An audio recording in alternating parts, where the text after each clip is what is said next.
Yay. Welcome to the What's the Podcast.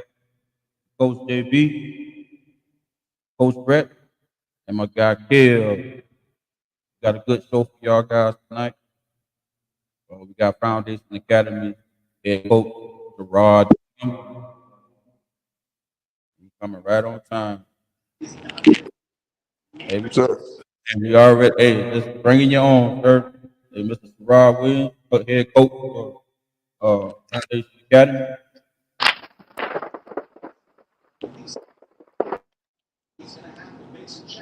What's going on, bro?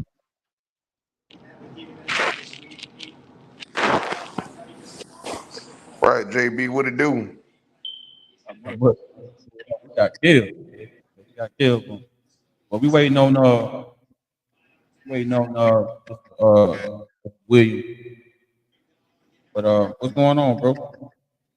Not much, man. Storm heading this storm heading this way. We're gonna get just the outer storm heading through the panhandle. So just everybody just get prepared. To wait it out. Some people waiting it out. Some people back waiting this way. I'm right. I'm right here in northwest Georgia. So we're just gonna get heavy rains. Cause basically right here by the Atlantic Ocean. Yeah. So gust winds, probably a lot of flooding and stuff. So it's gonna probably come between 11 o'clock midnight, early morning. But yeah, JB, that's what it is, man. But yeah, I haven't seen or heard from Sharrod in years, man. Since he was over there since he was over there at Windermere Prep. So it'd be good to chop it up with him for a change. That's good, brother, man. He been waiting years, man. He been getting passed over years. We're gonna talk about it, man. A lot of Yeah, talk. he got a raw deal over there on Windermere. Got a raw deal over there, man. That happens sometimes. You ain't up on the right umbrella. That happens sometimes. So you just gotta keep plugging in. You just gotta keep doing what you're doing, and and believing in the man upstairs. And he gonna open up doors for you. But he's a resilient guy. You know, he's not a guy that's gonna lose faith. He loves the game a lot. You know, I you know I competed with him many times on the court back in the old Silver Star Rake days.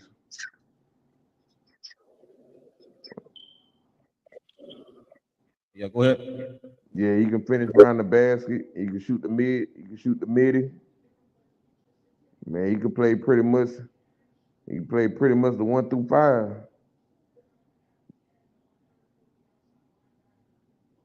Oh, Hey, hold on for a minute, man. I gotta get this girl to walk up through right quick. right.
There you go. There you go, Mr. Williams. What's going on, Coach? All right, chilling. Yeah, what's going on, Sharrod? No time, no see. Hey, hey. Yeah, man, I was telling Jay, I remember you back in your heydays back in Silver Star Rec Center with you and Vince. Yeah, man. I've been everywhere. Yeah, I was telling Jay, man, shoot, man, Sherrod used to play the one through the five if you wanted to. Oh yeah. Oh Yeah, yeah. Oh yeah. Had to play, man. However, we had to do it. yeah. Yeah, it was some good games back in Silver Star Rec. I was telling Jay, man, you had some good teams back then and there, man. Yeah. Darius had a good team. You had Wayne Head them team. You had my team. Popka boys pretty strong. Mm-hmm. You had on Big Run with the Bad Boys. You had 102 Jams. Magic Dorsey had a good team in them. Yeah. Yeah, yeah, man, it'd be some battles. Oh So yeah. I miss playing like that. yeah, me too. Me too. Yeah, Me man. too. How y'all doing? Doing all right. Yeah, everything good. You know, getting ready for the storm. So just send out a prayer to everybody that's in the eye of the storm that no lives are taken. That is Amen. minimum damage to the properties and everything, and that it could be a speedy recovery from Amen. whatever happened. It'd be a speedy recovery. Yes, sir. Amen. Sir. So start the topic off on Sherrod. Yes, sir. What's the state of basketball over at Foundation? Ooh, that's a great question. Cause cause when you was over at Windermere Prep, Yeah. y'all was going to state quite a few times, and Yeah, man. y'all had quite a few talented players over there. So now Mm, you made the transition on the Foundation, yeah. which I heard about from time to time. Yeah. Y'all was right there borderline of sniffing state a couple of times. Yeah. It's my transition, man, is it's a weird one. Yeah. Yeah, because being at Windermere Prep was more of a family thing for me, man. Like I came, I went to school in Pensacola, University of West Florida. I met my wife there. We got married and had all three of our kids in Pensacola. Oh, So okay, so you from Pensacola. I thought no, for a while you from no, Orlando. no, I ain't never say that now. He never, he I'm said that. born and raised in Orlando, Florida. 100%, 100%. No, so yeah, I go back on you. I was born and raised in Orlando, man. So I was raised up. I went to Eggleston Elementary, I went to Carver Middle, and I went to Oak Ridge High School. Graduated '97. So nah, I was born and raised in Orlando. I played at the Smith Center and at Willie Mays Park. I was born and raised in Orlando, man. Right, Yeah, right. yeah. So no, but I was we had all our kids up there, and I moved back down in 2008, and Okay. started working at Winterville Prep. And so my kids didn't know another school. They went through Winterville Prep from pre-K 3, pre-K 4, and kindergarten. All of them went all the way through and graduated. So Wow. Mm. but prep was more of a family thing for me, man. Like I coached whatever sport they wanted me to coach. I was always a basketball coach, but I coached football, I coached track, I coached cross country, and then and when I left in 23, I was retired. I was done. I had been coaching and teaching for 20 years, man. I was like, I'm done. I'm not gonna be a head coach because every time I try to be a head coach, nobody give me a gig. So I was gonna train, and then foundation came calling for me to be a dean. The principal just she didn't hire anybody else. She didn't interview anybody else. She just interviewed me for the dean. God bless her, Sarah Reynolds. She's a Yeah, love. see how God opened up doors. Yeah, so I went out there just to be a dean, man. I had my first faculty meeting as a dean. I said, there's a lot of people in there knew me as a coach. I said, I'm actually a coach, I'm not coaching. Right. So my first year was that, and then the basketball coach there at the time, he wanted me to help him. So I just watched some huddle film and gave him some pointers. And then they end up playing Windermere Prep first round in the district. So he wanted me to give him some pointers on them because I was training their center at the time. He's gone now, but their center, Sanan One, I was training him, and he was like, give me some pointers. I was like, y'all ain't gonna beat them. Give me some Right. pointers. So anyway, I ended up doing that, and then he ended up saying he wanted to leave. I told him I was gonna help him the next year, and he was like, I gotta leave, I have a family situation and I'm gonna leave and I'm gonna tell them to hire you. And I was like, all right then. Right. That's how it came to me, man. So I took that as a sign that God wanted me on the sideline. So I went back to it. So the state of it though, the state of basketball, that foundation is better than a lot of people think. Like we're gonna be a good team. We got some good players. I got a senior that's got a couple offers. He's gonna continue to pick up a few more. So I got some good young players and some players that's been overlooked, and they're hungry. You got any big men over there? And I ain't got no big man. Oh. I ain't got no big man. My top player is 6'6" shooting guard. Okay. Yeah. And I'm not gonna make him play in the post like I had to play in the post back in the day. Like he gonna get some buckets in the paint. He gonna dunk on some people because I know what it takes. But he's a shooting guard. So Sharrod, let me ask you a question. Mm-hmm. Like, is it hard?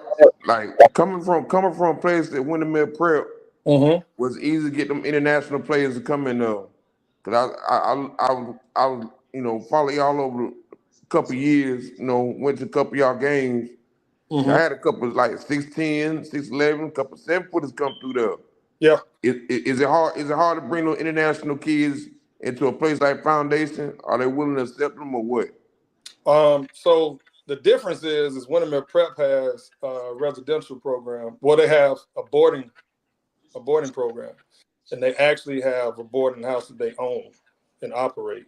So, and I was a dorm parent there for a year or two. So their situation is much easier to get kids in because they have some place for them to stay and they have a whole program set up. At Foundation, there's no boarding. So if an international kid wanted to come to Foundation, they'd have to find a host parents and do all of that stuff. And we have homeschool, so we can get homeschool kids at Foundation. Okay. Yeah. So has it been more difficult to recruit at Foundation? Well, now you saying that R word now. Come on. Yeah. Yeah, I gotta mention it. We don't do that. We don't do Yep. that, man. Oh, y'all don't do I'm a high that? school coach. FASA not do that. No. Well, I mean, I will encourage people to come to Foundation because it's a great school. yeah. Love the atmosphere and it's great. And it's great teachers there, great administrators. I wouldn't be there because I don't need to be there. I didn't want to teach anymore. I didn't want to be at a school, so I wouldn't be there if it wasn't a great school. Right. But other than that, I coach what they give me, man. Like if somebody want to come play for me, they gonna come. God didn't put me there for a reason, man. If they want to come, they gonna come. I had 2 transfers already, three transfers. So if they know I'm there, they know my coaching acumen, they know my history. I know you guys have kids. It's gonna happen. It's gonna pop. Once we get out there and play, and people see that the program is actually a good program, the recruiting is done. Once we play, the recruiting is done. So do you have like some high school coaches, they have like a AAU coach on staff, that can able like to get the ready made players in them. Mm-hmm. Do you have such thing? Yes. My JV coach runs his own program. Okay. Yeah, my JV coach, the guy named by the name of Mo Acker, and he runs his own program, Mo Acker Basketball Academy. And so he has travel ball teams, he has players, and if they feel like they want to come out there and play with him or want to come out there and be a part of our program, then more power to them. I mean, I have ties to some more travel ball programs. All three of my sons played with one family. So one family over there with Coach Daryl, Daryl. yeah. Yeah. Coach Daryl, he got a job in Georgia, from what I heard. Yeah. Oh, okay. I didn't hear about that. Yeah. Yeah, that makes sense. Right. That makes sense because them boys going to Georgia, man, they're gonna have a one family squad up there after a while, man. So Yeah. He still had a program running downhill. yeah, He been in it for a while. He had Nazir Little up on him. yeah, Yeah, I man. think Nazir Little. I think he had Anthony Simons up on him a little bit too. Yeah, Ronaldo Segou, yeah. Yes, to go. Yeah. Oh, like you know a thing about one family though, man. If I can give them their flowers real quick, they developed. Yeah. They got a real good program now. I didn't really trust a lot of people to coach my kids, man, because not with the fluff. But they developed their kids. Most of their kids who came through, 90 to 95% of their kids came through from 8th, 9th grade, middle school. They developed them all the way through. They got 4 or 5 stars. They developed. They didn't just like get a name and kids come and join their program. They got Right. with them. They make them work hard. They make them play defense. They make them dive on the ground. Like they play. They run plays. They run sets. They set screens. Like they know how to play when they leave there. So they run great program. They train. They do it all. They teach. Great program. Yeah. It's kind of hard to find a trainer like that train you on all the assets of basketball. Yeah. Mainly just offense, but they very rarely work on defense, and defense is the main key. Yeah. It's rare. Main key. It's rare. That's right. Yeah. That's right. Yeah, but we'll be fine though, man. We'll be foundation. We're growing. We're building buildings. We're gonna have 200 to 300 more students next year.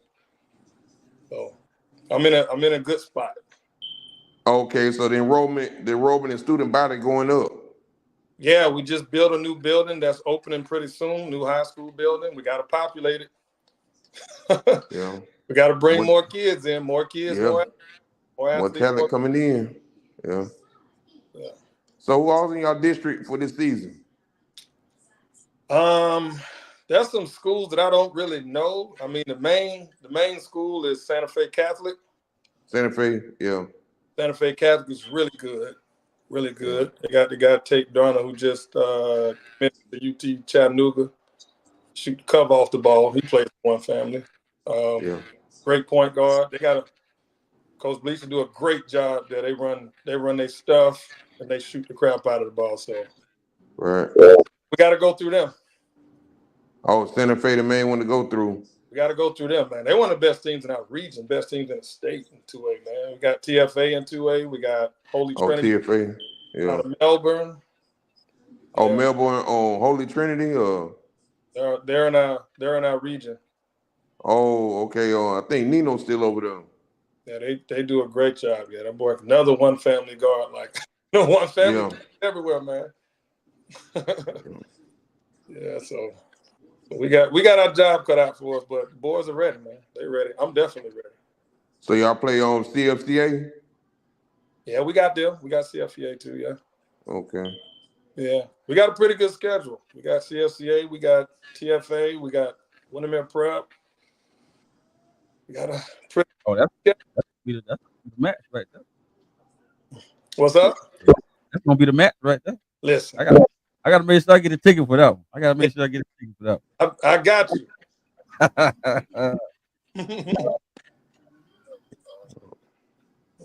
I want to ask you, like, what was your journey from mid-high right now with the game of basketball? I mean, love, adversity, all that. Right now. Yeah. Oh, just my basketball journey. Yeah. Basketball, man. I fell in love with basketball, man, at like 9 years old. Here in Rich Rice, my brother I was raised with, I'm the youngest of four. Brother's 8 years older than me. So he used to go to Willie Mays Park and play basketball up there, man. And I can't tell you how many cats came out of there, man. All them cats from Oak Ridge, them flat tops back in the day, man. Yeah, yeah, yeah. You got Brian Dixon, you had Pat Yes. Gordon, you had Craig Powell, Yeah. Long Hair. Yeah, yeah. Yeah. So my Billy, brother Ronald, he played football. He went to Carver and he played football with all them cats. And so they were all together, and I used to go to the bar and watch them play, and I just fell in love with basketball watching them play. I knew I was going to Oak Ridge from a young age because the boys, all of them was going to Oak Ridge, and I'm like, I'm following them. So I fell in love with basketball then back at Willie Mays, and then playing at Smith. I had to play with grown men back in the day, man. I had to go up and I remember.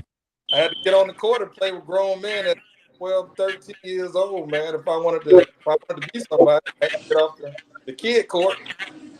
So you had to go up there and work. So me and my boy Thomas Cooper, I played with at Yeah, middle school and travel ball in high school. We used to go up to the court at night, play full court 1-on-1. We was crazy about it. Yeah, go ahead, you turn. Have our coach drop us off at Willie Mays, man, after a tournament. Have drop us off at Smith and after a tournament. So I came up, man. I didn't play organized basketball until 13, 14. I played my 8th grade at Carver. I couldn't make the team at Carver because it was too good, man. My 7th yeah. grade, It was a lot of talent there. A lot of talent. 8th grade, uh, finally grew a little bit, and I was super skinny. If y'all know back then, everybody knew I was super duper skinny always. Yeah, but you were super athletic though. Yeah. Anything around the rim, you Got go there. get. I got there because I was obsessed. When Yeah, I started playing basketball in the 8th grade, I started playing city league at the Smith Center. yeah. I had what's my boy name? Julius. Julius on my team. Julius Price, Mike Ship. Remember that shooting joker from Dr. Phillips and Julius and Yeah. all. Julius was the MVP of my team because he knew how to play basketball back then. So he used to back dudes down. I just come out there and just try to go as fast as I can and go to the basket. So I didn't know how to play. But I was Right. athletic because all I did was go to the court every day and try to grab the ring. That's all I tried. So I was athletic. So I started playing then. And coach saw me. Coach Chris Henry. He saw me at playing at the Smith Center, downtown Rec City League, and he put me on his team, Rome Rebels, and me, Thomas Cooper, Maxwell Joseph, who was a crazy football player at Oak Ridge, Chantel Mills, all us was on the same, AAU team, and that's how I learned how to play. Started playing with dudes who knew how to play, and they were hungry. Everybody I played with was hungry. Like Chantel used to come get me on Saturday morning, and we would go and I dunked 50 times. Man, Thomas, I had to shoot like him because he was knocked down. Maxwell was a nationwide as a running back, so I had to play tough because I played with him. So all these dudes I played with, they were so athletic and so smart and driven. Like they all wanted to dribble. So I had to up my game, man. I started playing in 8th grade and I looked around and everybody was better than me.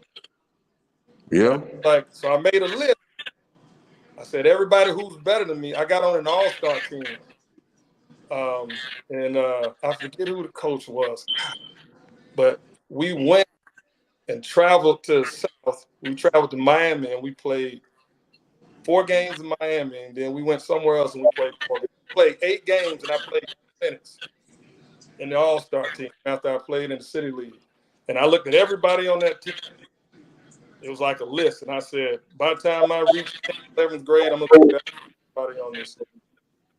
And by God, if I got to the 11th grade, I was killing them all. So it's like I had to get better. Like that athleticism and the intensity and the passion that I played with, I had to, because if I didn't, them cats was gonna eat me up. Yeah. I had to. So, and that just shows the strength of the basketball here in Central Florida, man. Like dudes can get it. Dudes is after you. Like we play football and we run track and do all that stuff. Dudes can get it around here. Can't be messing around. You get on that court, you half step, you get beat. So, Hey, guys, we Right. got feedback from y'all in. I don't know if do I have to turn that? I turn that. Yeah. Do it. What do I have to do? Computer or something? You say you got go ahead. feedback? Go ahead. Just a little feedback. I think the TV what's in the back. I'm not technologically advanced over here. I'll turn it down or something. I'll turn it. Hey, Kale, you got your TV up? No, I got it down. Got it down? Okay. Yeah.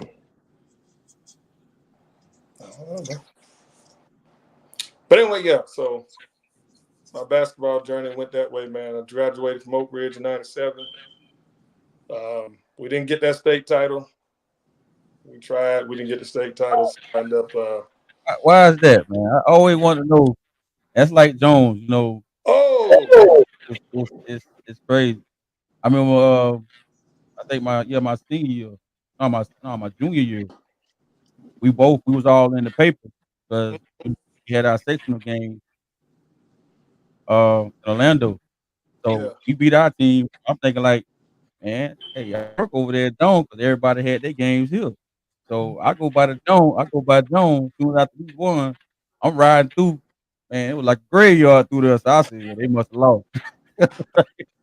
Like I'm serious. But you know, if they'd have won, they'd have been partying out there, man. It would have been. yeah.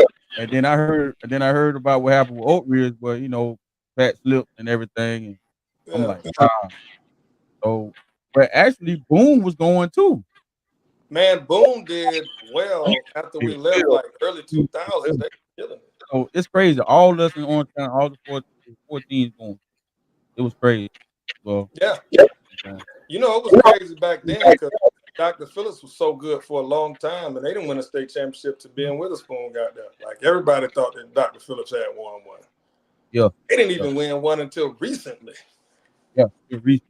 Yeah, so for us, I know, man, my sophomore year, I screwed it up. And if you talk to anybody on that team, man, because as a freshman, my coach wouldn't let me play. Coach Smith wouldn't let me play varsity as a freshman because I came in as a freshman, like I was flying, I was doing my thing. I was like 6'2". So I was in that tweener range. Like everybody thought I was a big, but I was never a big. But everybody thought I was a big. So they was like, you need to grow a little bit. And so we put him on freshman. So they put me on freshman, and it was like I was like rebounding, shot faking, dunking like Shaq on freshman.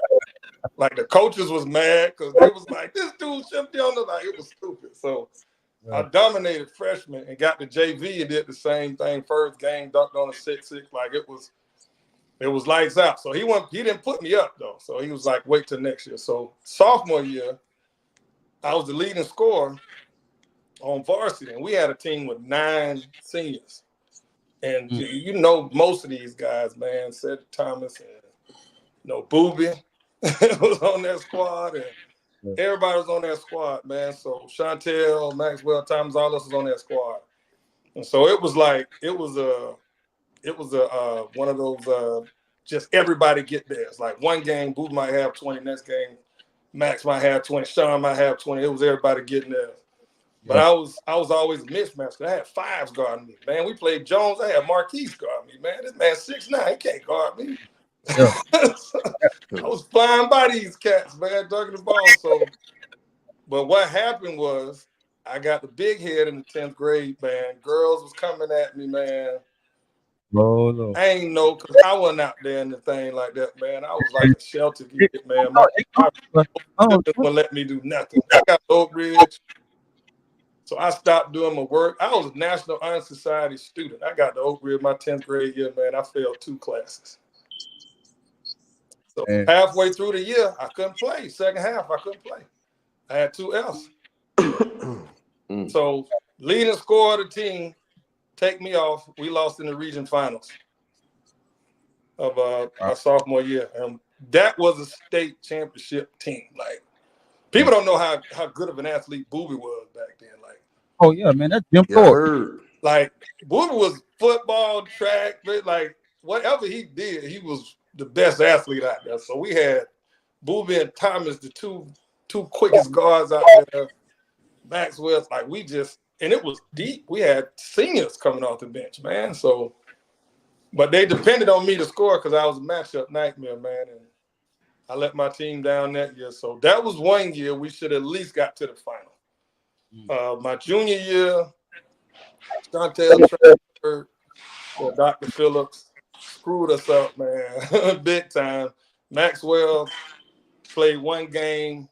He thought he was gonna get hurt, so he stopped and he started playing football. So we lost two of our best players, and then me and Tom. That was the year I had all the numbers, but we got knocked out in the region semis by Dr. Phillips because they was much better. They had a full team, and it was me and Thomas trying to do it out there. Our point guard was leading the area in assists, and he quit during the game. He got mad at the coach, took his uniform off, and went and sat in the stands. He was averaging 8 assists a game. So our junior year, it was a throwaway. It was a numbers year. That's the year I got numbers. So my senior year is the year when Kenny, I don't know if y'all remember Kenny Sanders from Boone and West Orange. Yeah, I heard about him. Kenny's like 6'2", falling out the ceiling. So Kenny came over there, hitting his head on the rim. So that was the year we was actually trying to get John Bennett from Evans to come over there that year because we played with John Bennett that summer, but he wouldn't come over there. So we was like, we trying to get the boys over here because we trying to get a state championship. So we started out number 2 in the state that year. And we got to the region finals, man. And I had my worst game of the year in the region finals. I shot like 4 for 19. We lost to Oviedo. I remember that. We beat Oviedo by 25 at the beginning of that season. And then they made us play the region championship at Oviedo because our gym wasn't big enough. Yeah. Like we were 29-6, I believe. 29-5, 29-6, something like that. And we were supposed to play the region championship at Oak Ridge, but our gym wasn't big enough. So they made us go to Oviedo. We went to Oviedo and ended up losing by, I think, 3 points at Oviedo. Go home cooking, man. Yeah, I mean, we lost though. I had a terrible game, man. It was like the worst game of my career, just about shooting wise. I always shot over 55, 60%. I was never a volume shooter who needed a bunch of shots to get 20.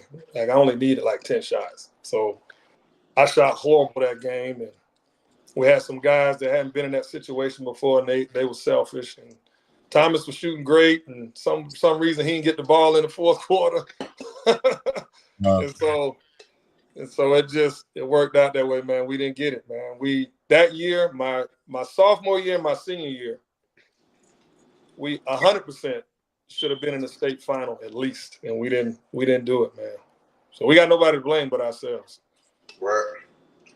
Yeah. I can tell you right now, man. My senior year, after junior year, going into the summer, I was this close coming to Oak Ridge, bro.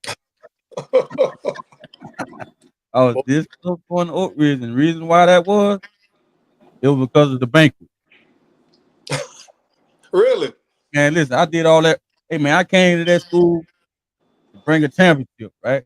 And I felt like I didn't get my just deserved with the trophies, man. You know how we are about them trophies. Yeah. You know how I did about them trophies, man. And man, I got one trophy out of that, man, a rebound sack. And Corey Chandler, I ain't got no hate, man. That's my guy. That's my guy. We call each other. That's my wing man. You know what I mean? Yeah.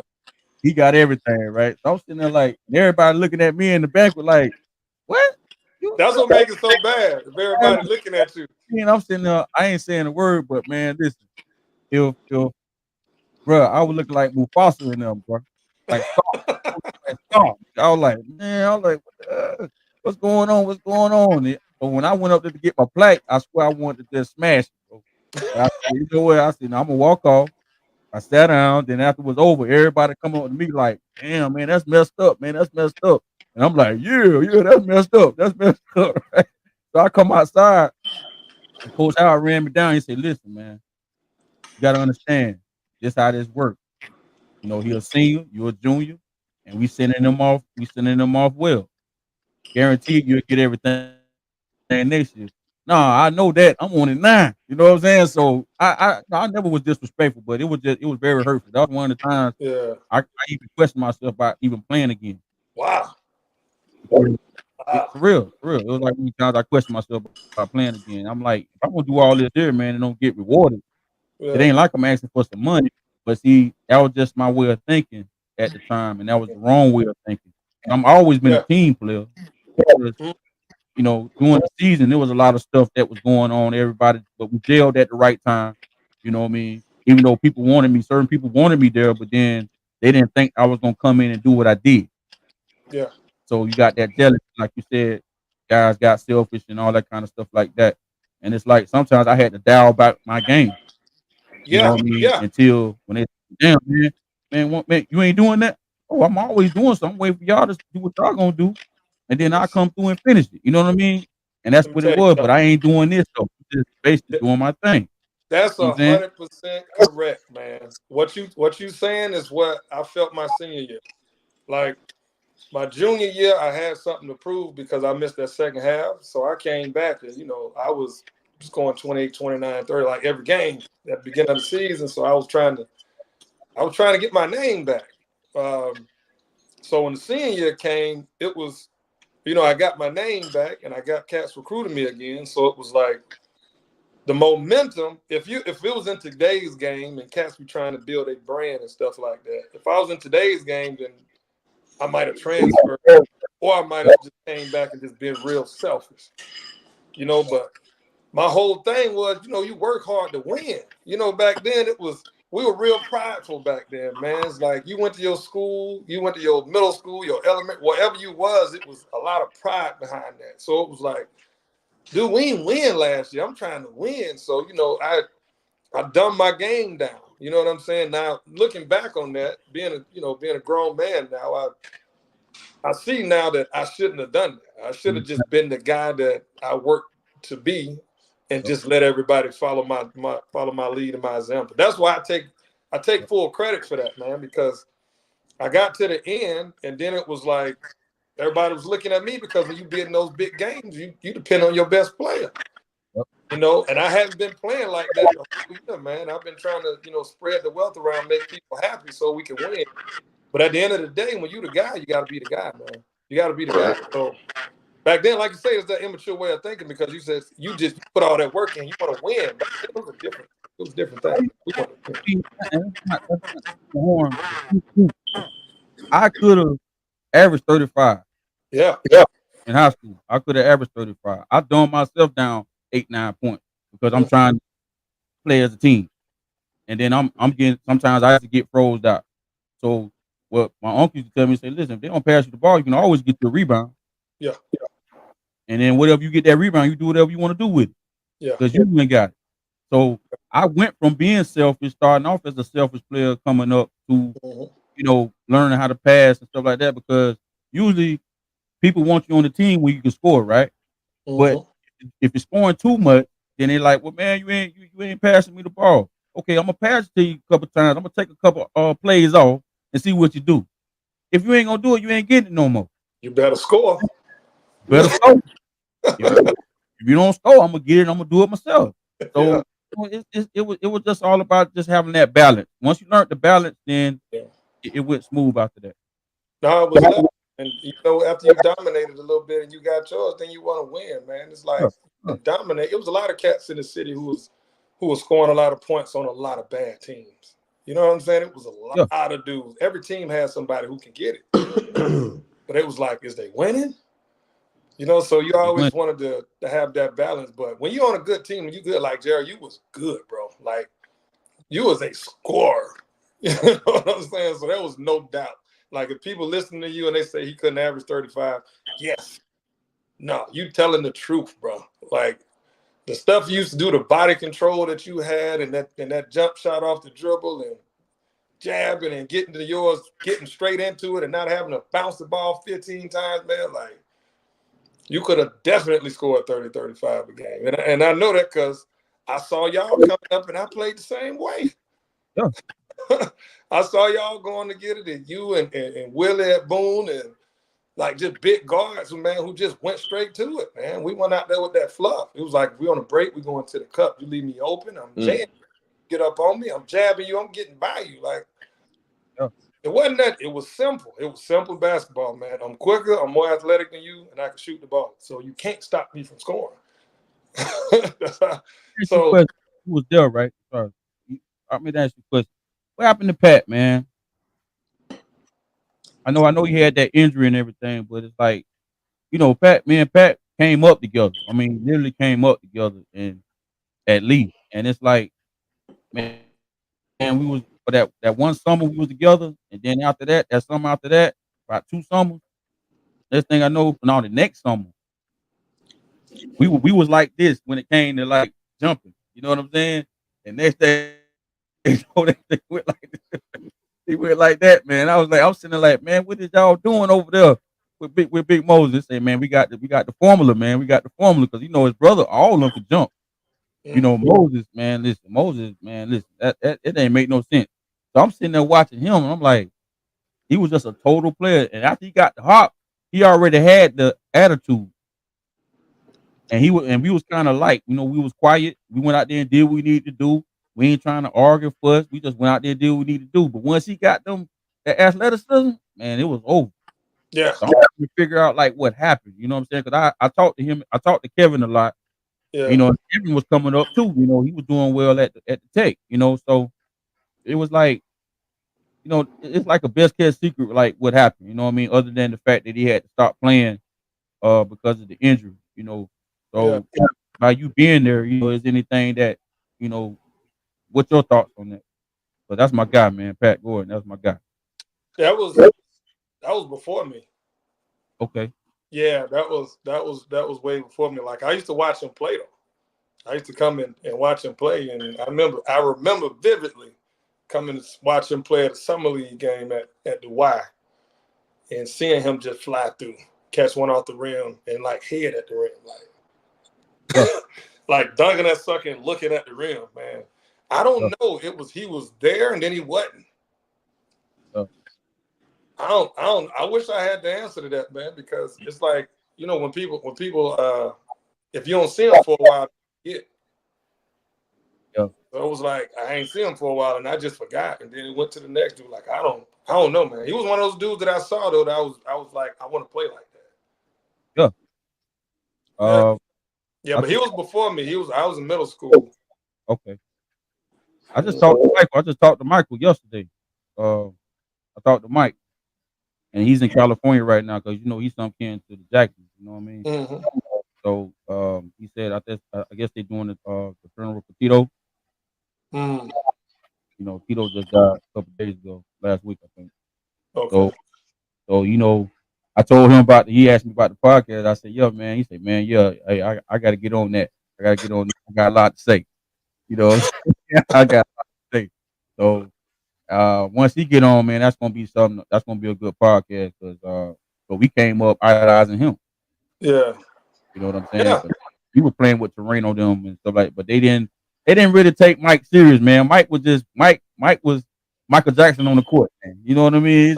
He just, nigga had them curls and all that, and he played with a flair. You know what I'm saying? Yeah. And a lot of times they didn't really like him like that. You know what I mean? And he felt blackballed, like he said, but he definitely going to be on here and tell his story. Yeah. Yeah, man. A lot of man. There's so many different ways we go with this, man. But it was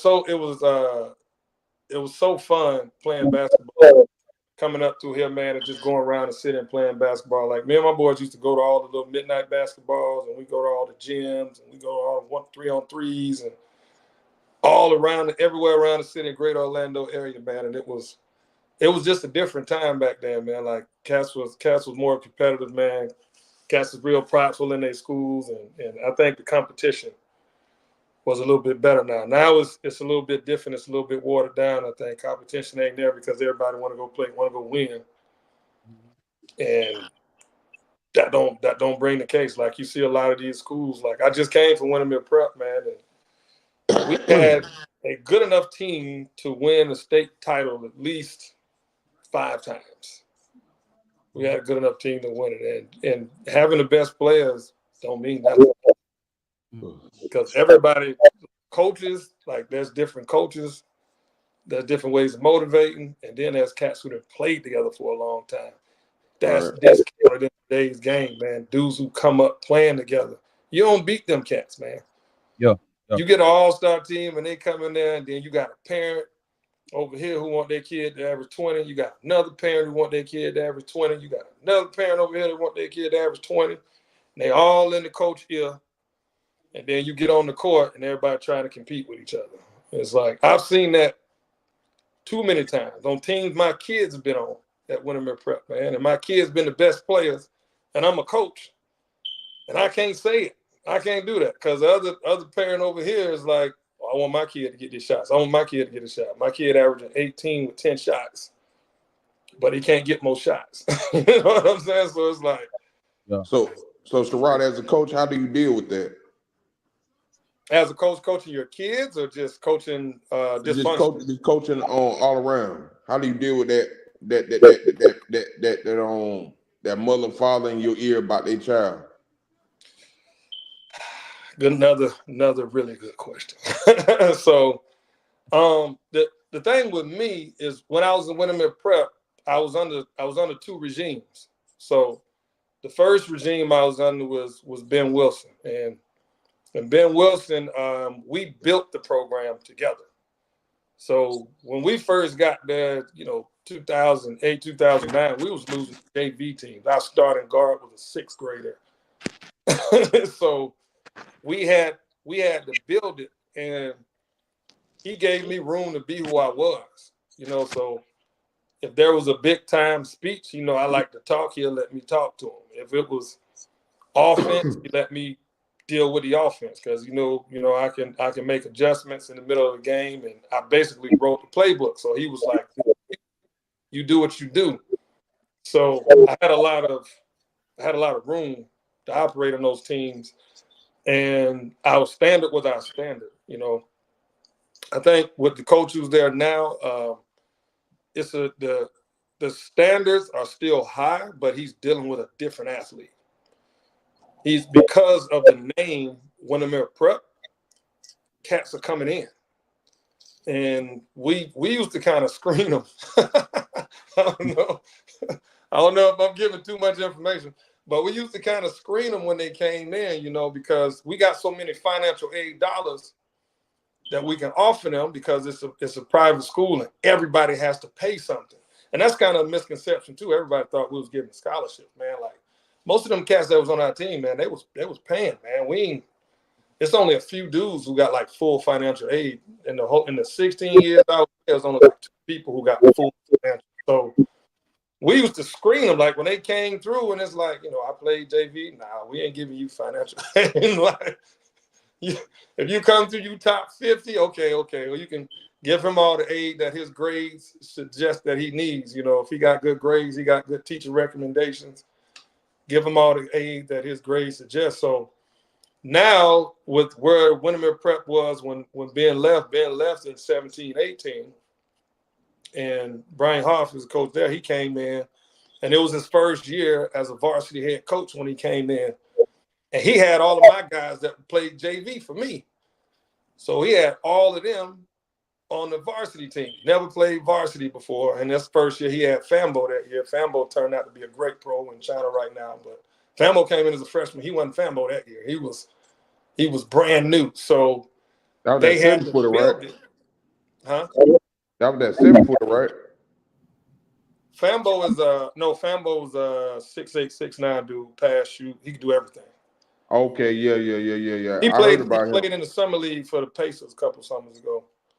Okay, so he's overseas now? He's in China now, yeah. He was the rookie of the year. He's doing great in China. Yeah, I know he's getting paid pretty good, right? Oh, yeah. Yeah, millions. Yeah. Oh, man. Yeah. Yeah, but he built it. So we built it up to a standard. Like we was nationwide. We was going to Tarkanian Classic. We was going to the Mate.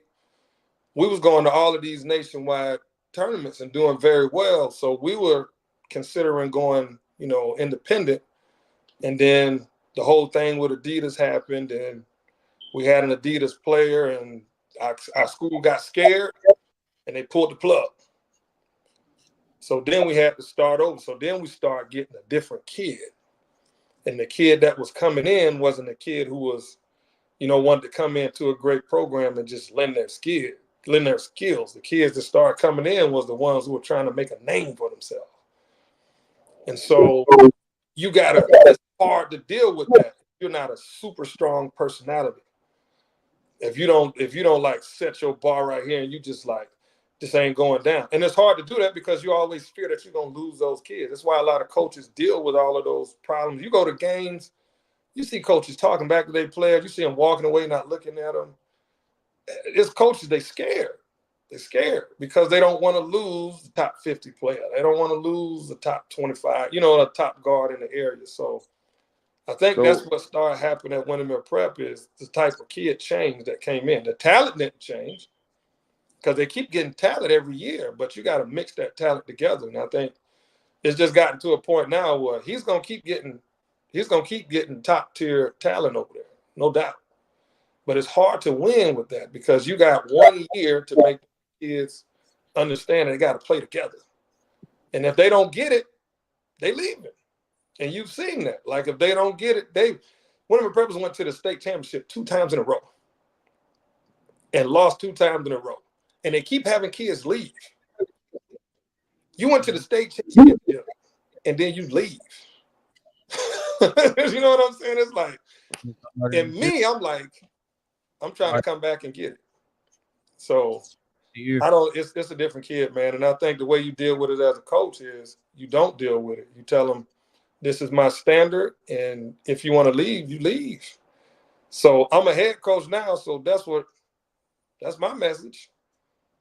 I'm gonna have the team that I'm gonna have, and I'm gonna have the kids on my team that I'm gonna have, and character matters. And if you don't want to come here and be coached up hard, and if you don't want to be held to a standard and held accountable, then you can't play for me, period. And I'm not scared of losing talent at all. That's how you build a program. That's the key. Don't be scared to lose talent because talent will come in. I'm not. Because there's always somebody, man, these kids are hungry. These kids will be getting slept on, they hungry. So if you get out the court with 5 hungry kids, you're gonna make up for some of that talent. And somebody on your team can put in the bucket. They all practice on skills. They all practice on shooting and getting to the hoop one-on-one. Some point, somebody gonna be able to put it in the bucket. Can you get stops? Can you rebound? And can you listen to the coach and execute? And those are the teams that win. That's how, Riviera Prep, they beat Windermere Prep the last 2 years because they got kids who've been playing together forever. They all listen to the coach and they all run their stuff. And then, Windermere Prep, you got kids who come in sometimes with agendas, and it ain't got nothing to do with the kid, man. It got nothing to do with the kid. I'm not talking bad on the kids at all. It's us. It's the parents. Yeah, the parents. Yeah. Us. It's the parents, man. I say us because I got 3 kids. Yeah. They came up through AAU and high school. It's us. We can screw it up, man. Parents can screw stuff up, and then it make it real hard for the coach. And the coach got to make a choice. Do I do this and come down on this kid and be willing to lose him? Or do I just go along and get along and keep winning? So. Yeah. Well, that Sharrod, I don't mean to cut you off, but high school you got a longer leash than you do in college nowadays with the transfer portal. College coaches are getting shorter deals on their contracts. So basically, like when they walking into a rebuilding program, they may get maybe 3 to 4 years, as opposed to normally getting the 5-6 year deal. And with the protocol, it's basically you have a shorter time to turn things around, and you pretty much getting ready-made players. Yeah, You pretty much not getting high school high school players. You pretty much building your program with guys that got maybe 1, 2 years left of college eligibility, but they ready made players. Like, Grown you just men. drop the play. Yeah, you Yeah. drop the playbook. They go out there and execute it. You Mhm. pretty much don't have to do nothing as far as developing them, training them. You just pretty much they just pretty much got to learn the system. That's all. Yeah. Yeah. Yeah. So do Coaches you don't think want to that? coach. Uh, A lot of coaches don't want to coach, man. They want to win. They don't want to Yeah, coach. because they got the players mentality. Yeah. mm, You can see the way They recruiting is going, man. They're win, recruiting but highlight. they can be more entertained just watching and looking like they're doing something than actually, like you just said a while back ago, you make adjustments during the game. Yes. And that's one thing I'll be like looking at. I'm like, you see your team, everybody want to call timeout, timeout, timeout, timeout. I ain't gonna do nothing if you ain't making no adjustments in the timeout. Yeah. It ain't just about getting a rest, you know. We just left a tournament. You had basically said something, and then we just left a tournament where guys were playing for themselves, and we lost. We beat the team that played together, Mm-hmm. right? And you know how the Chicos is, right? They got this stuff together. They got they never gonna stop running. They never No. gonna stop playing hard. No. You got to put them in the dirt real quick, and Mm-hmm. then right on the middle. Okay, we come back, and it was totally the opposite. You think you're gonna beat the same team? It's hard to beat. It's hard to beat a team twice Mm-hmm. in the same day. Matter of fact, so you gotta always, gotta always as a coach, you know what I'm saying, basically try to tell hype the guys up or whatever like that. But when you talking to older, when you talking with younger kids, you gotta constantly stay on them to stay focused. That's what these kids are. When we was playing, we was already focused. Mm-hmm. Now we'll get out of sports, we might get out of the what. That's when the coach or the assistant coach grab us back in and say, "Hey, that's what that timeout was for sometimes, right? Yeah. Hey, that's what we need to do. Let's get back what we're doing. The ball gonna come, the scoring gonna be there, but our main focus, let's go ahead and tighten up on defense. That would really what straighten it out. Let's tighten back up on defense Mm-hmm. because if we got a lead or whatever, we now acting like we done won the game. No, no, no. It's 4 quarters. We got to play it all the way through. So it's hard to tell grown folks that. right. Yeah. You Especially see? they think they know everything. Yeah. So that's how the kids acting now, like they already know. You see what I'm saying? Yes. And Yes. why he asked that question. Yes. You know what I'm saying? That's a huge difference. There's a lot there's a loss of innocence with today's generation. And I don't want to be like one of them old heads and be like today's generation is that much different. It's not that much different. Kids are not that much different. The adults are the ones that are different because now we're seeing that our kids can make money. Now we're seeing that our kids can control their own destiny, which is great. But you have people who are trying to force their kids into that instead of allowing their kids play to dictate what you do for them. So in short, you got a lot of parents who want it more than the kids, Right. Exactly.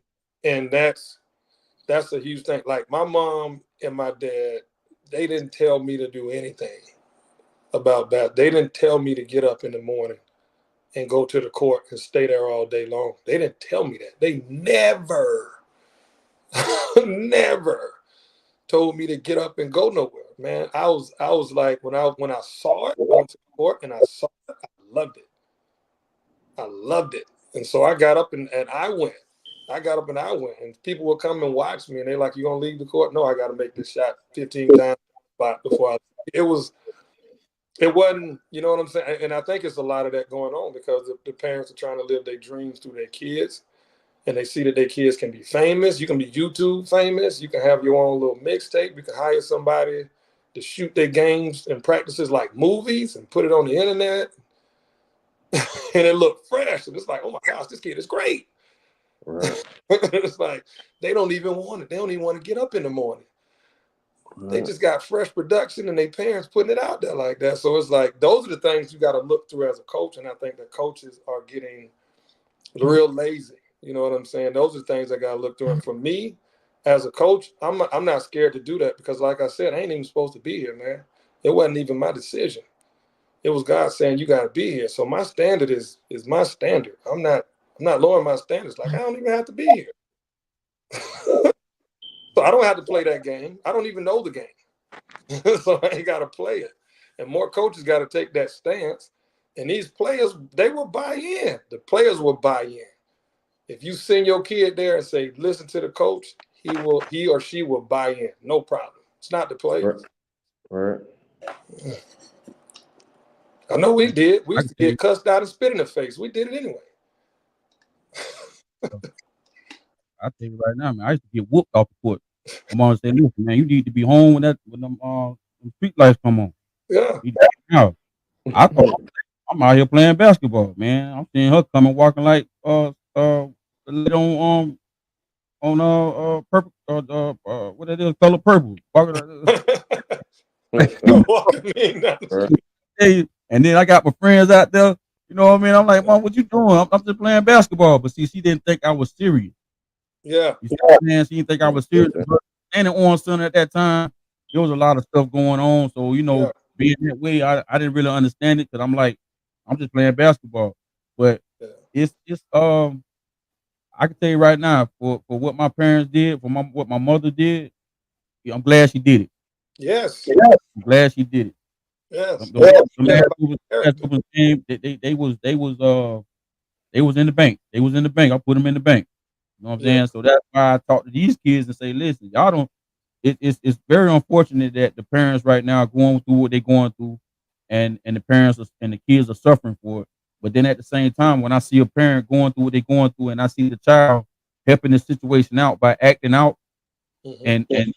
and doing dumb stuff out there on the streets, you can't get no sympathy from me. Right. No, I'm gonna make you wed in practice. I'm gonna make you quit. Yeah. I'm gonna see how hard you is. Yeah. You know what I mean? So you get treated the way you treat people. You know Mm-hmm. what I mean? So hey, sometimes it's like we secondary parents. Yes. We are 100%. secondary parents because we have them for 2-3 hours out the day, Mm-hmm. and we got to make sure they get home. Because make sure when we put the same type of principles that your parents put in you as well. And if Mm-hmm. you can't deal with that, bro, this is not an outlet for you to do what the hell you want to do. No, no, no, no, no. Amen. Structure here too. You know what I'm saying? So Amen. that's why I I think commend you, as you ain't never give up on it, man. Uh, yeah. and rest assured, man, you was always thought about, bro. I ain't gonna even lie to you. You was always thought about, like, man, what's going on over there, man? Oh, Yeah. they got a new coach for Windermere Prep. I'm thinking to hear Sharrod Williams, and we like, damn, what's going on over there? You know, damn, another year. So I'm like, damn, Yeah. they don't really want this man to do it. But see, you know why? Because you had the whole plan set. You already knew what you was gonna do when you got in there. Oh yeah. You see what I'm saying? They were Yeah. scared of that. And it's all about trying to have the top name and all this kind of stuff. We get that. Yeah. But come on, man. I was like, nah, this ain't right. And another guy didn't even ready to get his due, and he wound up passing away. Uh, rest in peace. Lorenz Baker. Mm-hmm. Man, Lorenz knew the game from top to bottom, man. Listen, that man, that's a whole nother conversation right there, man. Like Yo, the Rams did some great things at OCP, man. And behind the scenes there, man, he was doing a lot with them kids. yo, Like a lot. Like getting them kids, just getting them there. yo. Just getting them there and keeping them there. You know what I'm saying? Yeah, a lot of people don't know, man. He definitely deserved that, man. God rest, his soul, man. But he was such a phenomenal coach and such a phenomenal person for Yo. those kids to have in their lives, man. Every time you saw him, he was always up on whatever he was doing. He was super professional. And still, he could kick it with you like you kick it with him, but at the same time, he was up on his stuff, and them kids Yo. knew it. Up on it. Them kids knew it. And I really wanted, and sometimes, sometimes people like that, man, they don't want the spotlight on them and they don't seek that. But I started like that, man. Like when I started coaching in Pensacola, my first year coaching, I thought I was the best coach in the country. So I always wanted it. You know, I can't say that I was like Rance was an extremely humble guy, and I don't know if he really wanted it like that. He deserved it. He deserved it. Sure. I don't know if he really wanted it. But when I first started coaching, like I was coaching under my varsity coach, and first year I coached, the varsity coach went to the principal, and he was like, "This guy needs to be the head coach." And I didn't get it then. And then I went for another and I didn't get it. And I didn't know why, you know, but God has a different plan, man. Like where I am now, I wouldn't rather be any other place, man, because I'm able to do it the way I want to do it. There's no, you know, there's no forces behind me trying to get me to do it in a way that I won't feel comfortable with it. Like tell you the truth, man, I could have been the coach at Oak Ridge twice. And I saw the way things were going there, and I'm like, I am not the guy. If you put me in that position, I will be fired in a week. Yeah. Trust me. And I know somebody, and I'm not going to name them, y'all know, but I know people who've been in that position and been gone in a week or in 2 weeks. You know what I'm saying? Like, Yeah. So I know because I would have came there and I would have been like, you doing what? You ain't playing. You doing what? You off the team. You doing what? And that's all the best players. Yeah. so it's like I already knew from people who was, you know, in that situation and people who was giving me, you know, context and information about the spot there. I already knew. So it's like, and like I said, family thing when I'm in prep. So, you know, this is, I felt passed on. I felt like I wasn't valued. I felt all of those things, man.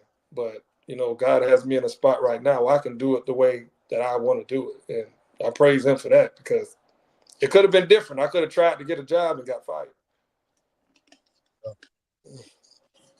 Yeah. Yeah, and also, you know, knowing that Oak Ridge and Jones haven't won it in a while before y'all guys won it.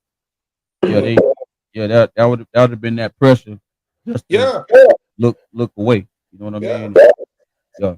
And Reese doing a great job over there, man. Reese is the guy. He was always the guy. He wasn't doing it for one in the forefront, but he was always the guy. So he should be the guy there.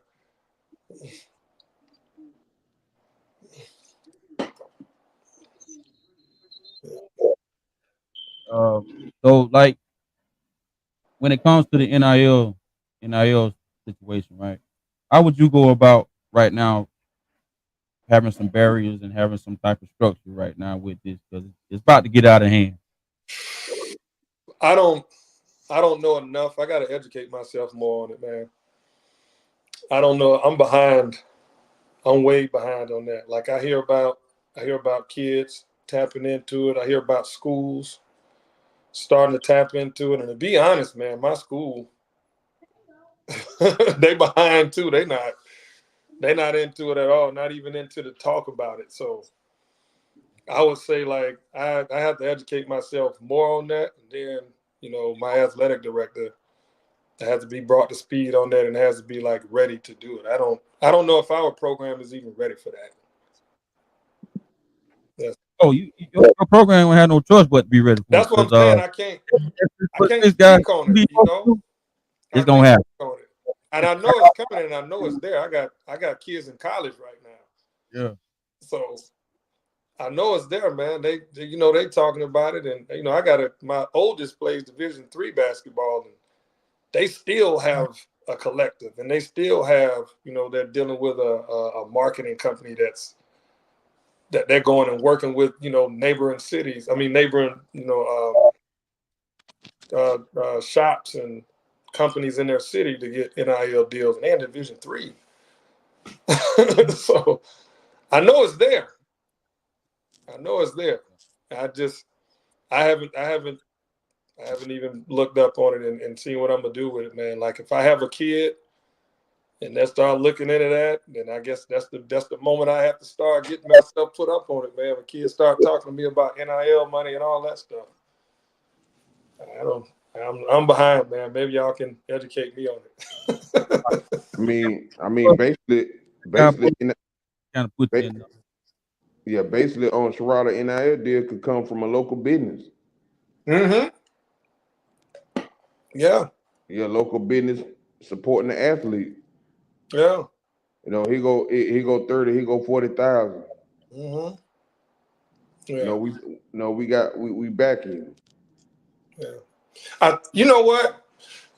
Coming from that perspective, I think as a head coach, like we have to work harder. And this is something I did when I was cross country coach. Like I was the head track coach for 12 years at Windermere Prep, and I was head cross country coach for 8 years.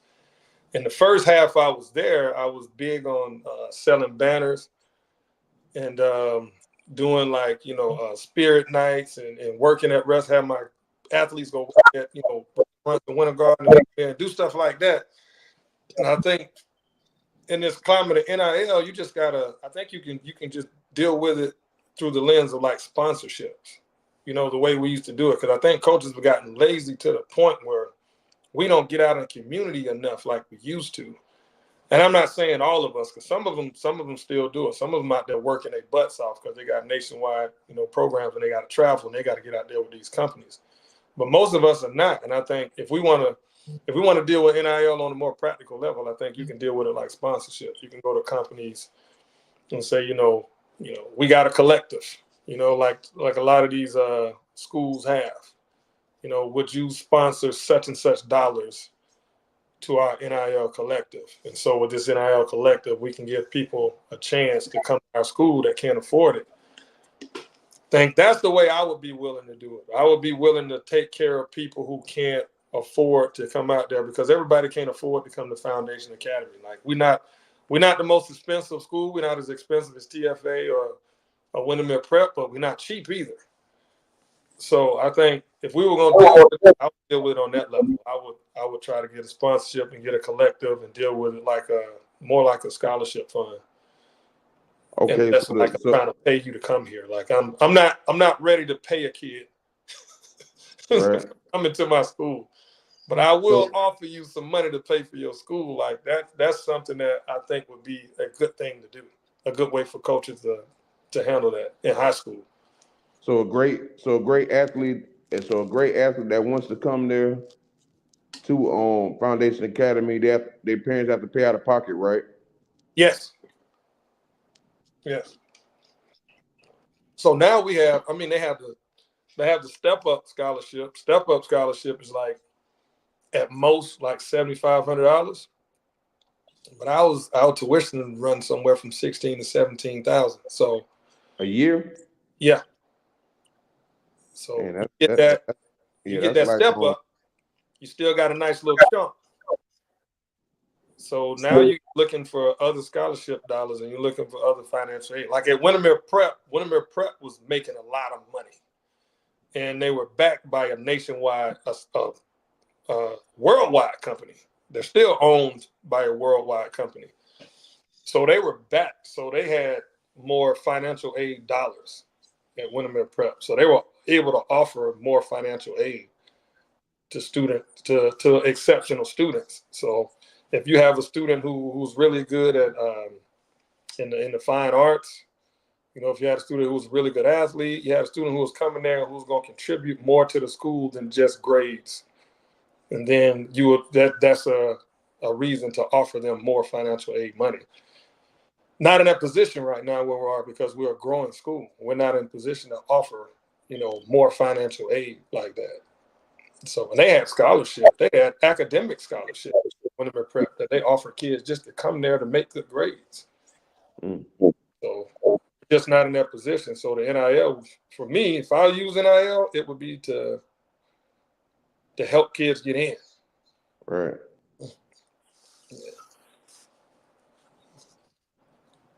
Cause y'all not independent, right? Y'all in the FSHAA, right? Yes, sir. Okay. That's why we do not recruit. I mean, you still got some programs that's in the FSHAA that recruit heavily. We know. Yeah. We know. Not We gonna say all any know who names, they are. but We all know who they are, and they know yeah, that we know that we know. yeah, Everybody knows, man. It ain't hard to find, man. I know. People from public schools, man, who will take a kid out. They'll take a kid out to dinner. and tell them I'm recruiting you to come play here. And they done stole kids from us at Wintermere Prep. And then we got the stigma when we were there as recruiting. Like I even had a friend of mine who is a head coach right now at a public school, really good head coach at a public school, man. He even, man, me and him used to be on, we used to go out and on prayer groups and Bible studies and all this stuff. And he accused us of recruiting. And I was like, bro, all of y'all recruiting. Like, Right. I mean, it's the name of the game. Most of y'all recruiting. You can't accuse me. And we weren't recruiting. We were simply putting a great product on the court, and kids were transferring in. So when that starts happening, you start looking at us like, man, they recruiting over at Wintermere Prep. Everybody want to be a part of a winning program. Look, when you put a program on, when you put an offense on the court that kids want to play in, you're not calling 1,000 plays. You just letting kids going out there and show their skills, and they play against you, and their parents see you. Next thing you know, their parents calling you the next day. Hey, can I come out to the school? All right, you come out here and take a tour. You can talk to us all day. They come take a tour in the school. They can come right to the coach's office when they're taking a tour because it's official. We can talk basketball all day if you're on a tour. Get what I'm saying? We don't have to go meet them at a restaurant or go to some little shady little backhand place and try to talk to them. Right. We actually have something that they desire. So they come to our school and we talk to them. That's how we did it. So a lot of people are like, y'all recruiting. No, y'all players want to play for us because y'all ain't coaching like us, period. Right. So, and I'm not going to tell them not. They come out there and say they want to come. That's up to you and your family. Right. Yeah, so I'm not worried about recruiting at all. People ask me about it. I don't worry about recruiting, man. I'm very confident in the skills that God has given me. I'm super confident. And I know that if I put the right product out on the court, they're gonna want it. Yeah. Hey, it's a few things I can say right now, but I'm gonna keep that to myself. I will say, y'all had a particular kid that came from TFA. Mm-hmm. We had multiple kids come from TFA. But go ahead. I know what you're talking about. About a 6'7", 6'8" left hander. Hey, he's now right-handed, but go. You know what I'm talking about. We actually, before he decided to come to Wintermere Prep, we did a tour at Lake Highland Prep. Right. All right. The situation that was at TFA, you know what I mean? It was just, he just went at the level that everybody thought he should have been. Wasn't allowed to show his skills. Yep. He wasn't allowed to show his skills. But the person couldn't really dictate anything over there at Lake Highland Prep because Joel Berry wasn't playing with it. Yeah. You know what I'm saying? So Berry wasn't playing with it. You know what I mean? So that's why he ended up at Wintermere Prep. Yeah. And this particular player, he's talking about, he had a lot of. I'm gonna tell you something about him. He had a great skill set, and the skill set that he had was passing. Yep. And so, if you 6'7" in high school, and you can dribble and pass, and all your coach lets you do is play at the high post, shame on that guy. Yeah. Like, so it's like he went to different programs and he was such a good player. You can play him on the inside and he can be effective. You can play him at the high post and he can be effective. But it's like, if you put the ball in his hand and put some athletes around him, oh my gosh, now you cooking with grease now, like you cooking with Crisco. So that's all we did. It was like, did he do some stuff that got on our nerves? Heck yeah, we wanted to beat that cat butt every day. He did some ballhead stuff. But in the end, he was way more talented than anybody knew that he was until he got there. Made us look like geniuses. And all we did was just put the ball in his hand and spread the floor. So made us look like geniuses, but it was his skill. It was his skill set. He could put it on the floor and he could pass it. So that made him. And that's one of those things where you're talking about, like, it was like they were looking for an opportunity. Him and his mom were looking for an opportunity, and they saw one and they came and got it. It kept happening from that particular school. I won't mention the school again because I don't want to be talking bad about a school. Kept Right. happening in that particular school because they ran a particular program that only highlighted one player a year. One player, So you yeah. got all these other players on their team, and they like, dang, I want to dribble. So it's like you just put people in position. Another player I tell you, man, is oh gosh, I'm trying not to say name, but he's a really quick point guard, and his dad is a very famous football player. And so he was over there, and he was probably one of the best athletes I've ever seen on the basketball court. He ended up playing college football, and this dude wasn't even allowed to dribble. You talking about cat quick, athletic, fast, and he wasn't even allowed to put the ball on the floor 2 or 3 times. And he came to us, and he was a one-man press breaker. Yeah. So it's like it's not that hard. It's not that hard. It just let you know, man. These coaches be having their agendas, man. They Yeah. they they, they want the dogs. They want that melanated talent, but they won't let us go. You know what I'm saying? And it's like Right. I'm gonna say it What like it is. what did you just say? Say that again. That melanated talent. Right. I'm gonna drink my water on that one. Hey, it's what it is, man. I mean, that's why we call it the whistle. We got to blow the whistle on some of this stuff, man. I mean, it's crazy, and they just feel like because they give a melanated person an opportunity that should just be good with that. No, we come here for what you want us to come here to do, Mm. win the game. So Wow. allow me to do it. Preach. You already put me in the position. Okay, you got me at the school. Okay, put me in the position where I belong in the offense and let me do what I do. That's it. Preach. Preach. I'm with you when you're right, brother. I am with you when you're right, brother. And you spoke a lot of truth, and we can speak a whole show on Yeah. That's why we doing this, man. It's like it's not the pander. This is not the shine and all this kind of stuff and that. brag like that. All us them played the game. All us have a pass. All us have a place in the game. No. Mm-hmm.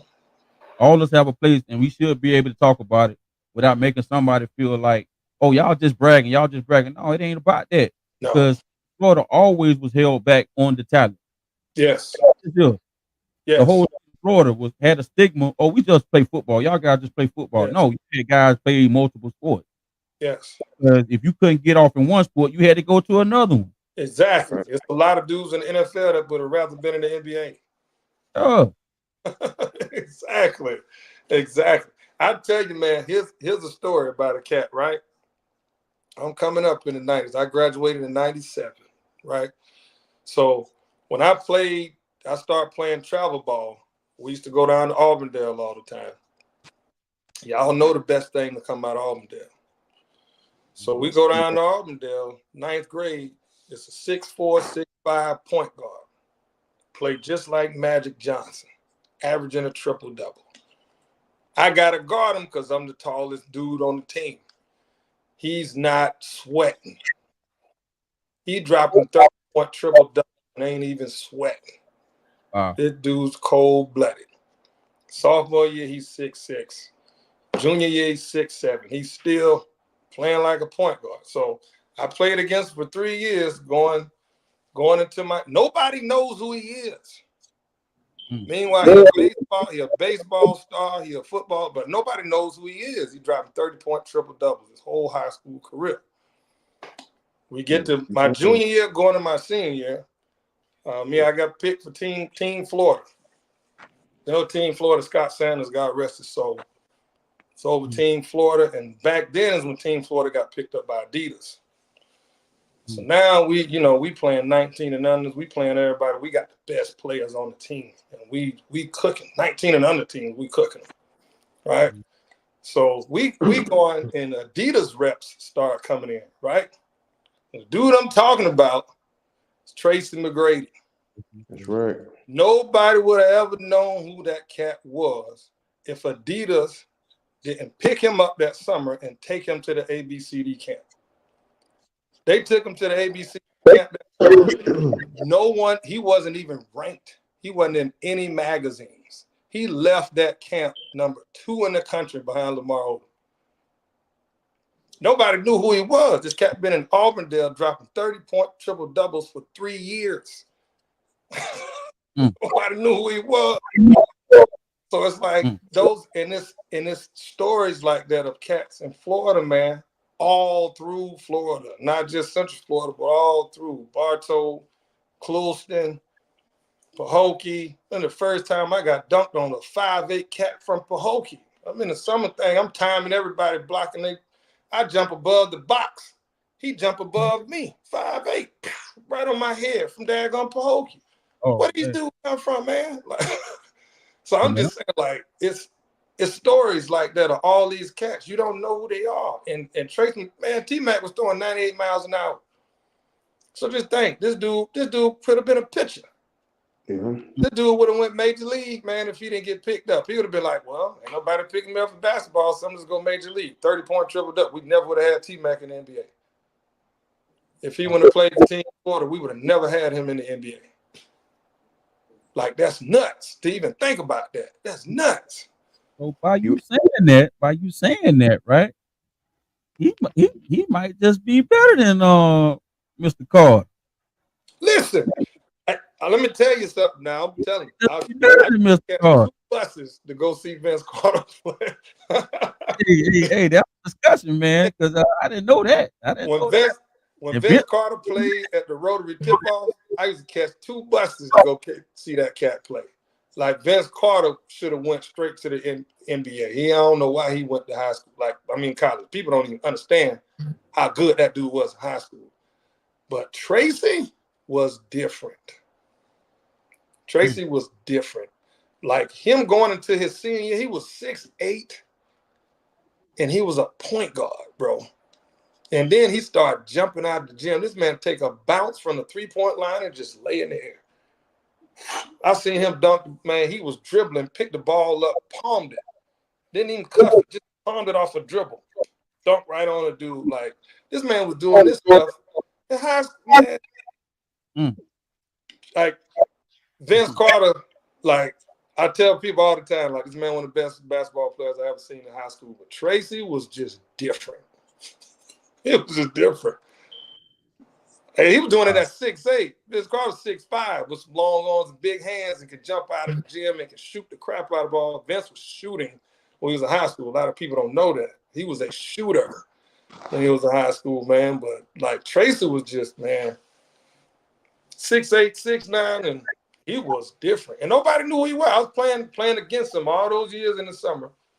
Nobody knew who he was. And he couldn't have, man, this man would have ended up being the next Randy Johnson. He would have been the doggone tall pitcher, closing out games. And nobody would have knew who he was, man, if people ain't pick him up and give him a shot, man. So there's a ton of talent in the state of Florida. Central Florida, there's a ton of most of these dudes been overseas. We know we grew up playing against these dudes every summer in the Pro-Am, man. Pro-Am at the Smith Center was full of dudes overseas, killing it. Man, that thing. Killing it. It had a good five-season run, man. It was good. And actually, I'm working on getting JT on here, man. So yeah, I just saw JT the other night at the girls' basketball game at Dr. Phillips game. Yeah. What happened with that? What you say? What happened with that? No, I just saw JT the other night. Oh yeah. Okay. Yeah, at a girls' basketball game. Yeah, man. Yeah, you need to get him on. That's one of the ones too. we got Dart Man. We got Dart Man in the house. Yeah, what do you call? This dude come out of nowhere and say something, you can't see his face. But man. It's crazy because I played for Scott 1 year, and we got Brett. You know Brett, right? Coach Brett, that used to be with him. The other white kid used to be with him. Mm-hmm. Yeah, he's co-host on the he's the co-host. And one of the reasons that, me and him been dealing with each other, man, we've been knowing each other for 30 years. So, he's very astute with everybody. He's seen a lot of talent and seen all the talent pretty much. The coaches, all that kind of stuff. But uh when we used to go have our tryout in Florida, obviously the talent wasn't there like that, like it used to be. But then now everybody got a team now, so everybody going here and there. But just to see their faces when they see kids come in there and be like, "This ain't it," you know what I'm saying? Because they were so used to getting that talent for 10 years. 10 Yeah. straight lose, but two games in 10 years. Come on, Yeah. man. I mean, that's crazy. You know what I mean? That's on the level of the people up there in New York. Having the AU teams and Yeah. all, all of the East. You know what I'm saying? Mm-hmm. And you wasn't getting credit because of the stigma of the football. Yeah. And people talked about football, obviously football, but people talked about baseball more than football, basketball. Yeah. You know, so and then track and field. Everybody pretty much was a three star athlete. Pretty much. A lot of people played three sports. And it came down to us because it's like we really couldn't set no roots down because of football. But then everybody gravitated to football because that's what it was. But that's why you got three universities fighting over a bunch of talent, Mm-hmm. right? And it used to be, oh, I had to go to Florida State, or I had to go to Florida, or I had to go to Miami. I ain't going nowhere else. Mm-hmm. And then it got to a point we was like, listen, man, not everybody can make those teams. Mm-hmm. Right. Go somewhere where you can go play. Yeah. You know what I'm saying? That's why a lot of kids dropped off Mm-hmm. because they want to go to South Missouri State. They ain't Mm-hmm. want to, to these colleges where they always say if you're gonna go play somewhere, if you're trying to go somewhere, they will find you. Yeah. Right. They will find you. Yeah. That's a good point, though, man. That's a good point because when we came up, you only saw the schools. You only wanted to go to schools that you saw on TV. And I didn't. I ended up going to University of West Florida in Pensacola, man. I didn't even know what that school. I didn't even know what that school was like. Because because of my position that I was in, I put myself in after I flunked out, man. Like all the SEC and ACC schools went away. They went away and they never came back. So I had to take what I had. Once I got my name back the way it was. Those schools wasn't coming back. I had to tainted the name. So I had to take what I had. So I had D2s and mid-major D1s, and I got all these schools I ain't never heard of. And I got to figure out the best one, all the schools that recruited me. So it's like when now you start to figure out, oh, it's best fit. It ain't just the biggest name. It ain't just the biggest school. It's best fit. So I preached that to my kids, man. When they went through their recruiting, best fit. Where you gonna go and play, have fun, and get a great degree? Where you gonna do that? Do you want to go to the biggest school and sit and hate the sport and end up quitting, or do you want to go where they actually want you? And it's a good school where you can get a great degree. Like that's my middle son ended up going to an Ivy League school. I never even considered Ivy League schools, and he went up and got recruited by three of them and visited one, and he was like, "This is where I want to go." And I'm like, "Shoot, we on a different level now, boy." We had an Ivy League, like, but now I mean, it's dope that he even had that opportunity. But at the same time, if I would have never went through that, I would have never preached that to him, and he would have been waiting on the biggest school and end up going there and still transferring.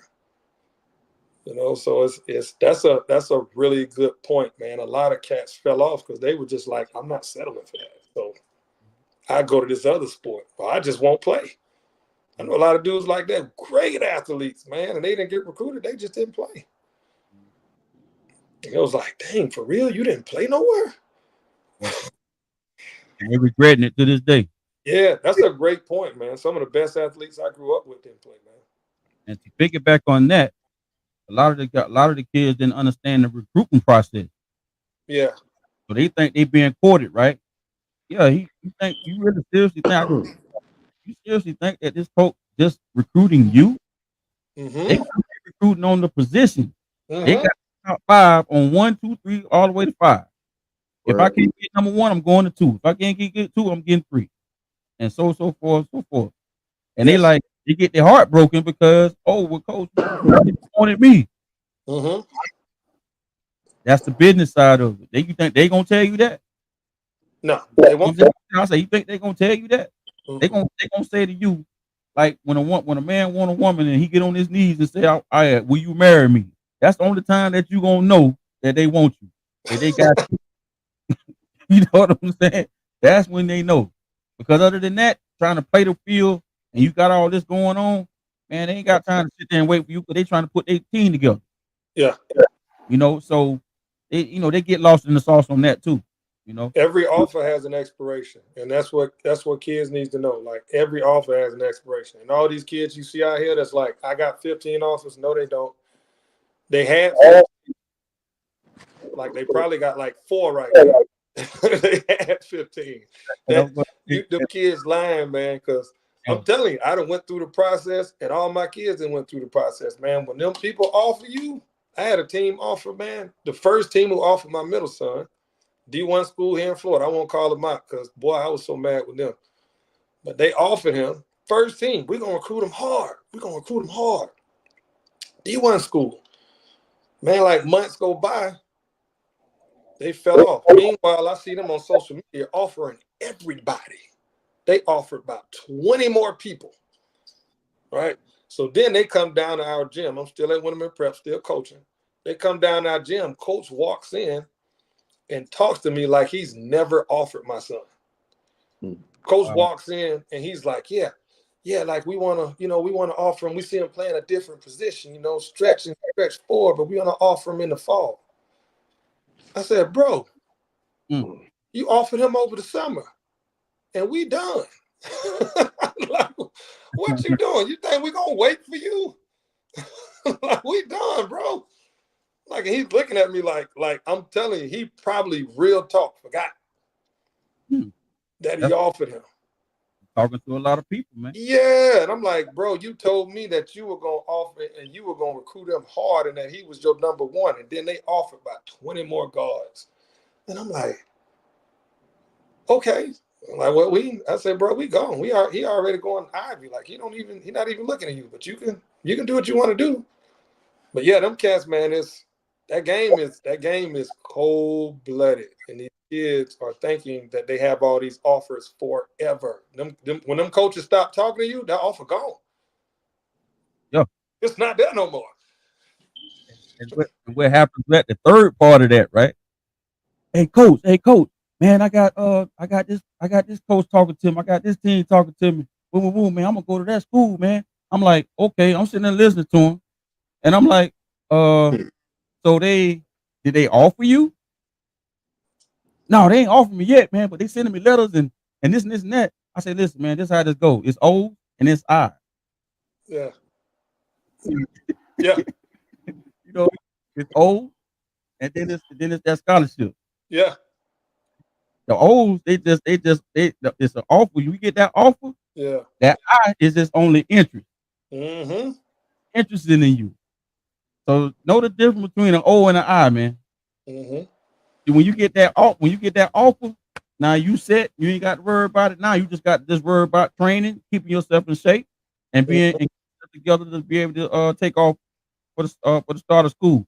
But if you getting a lot of eyes, man, and you around here talking about, oh, somebody saying they talking to you, that's all they doing. Yeah. They talking to other people too. Yeah.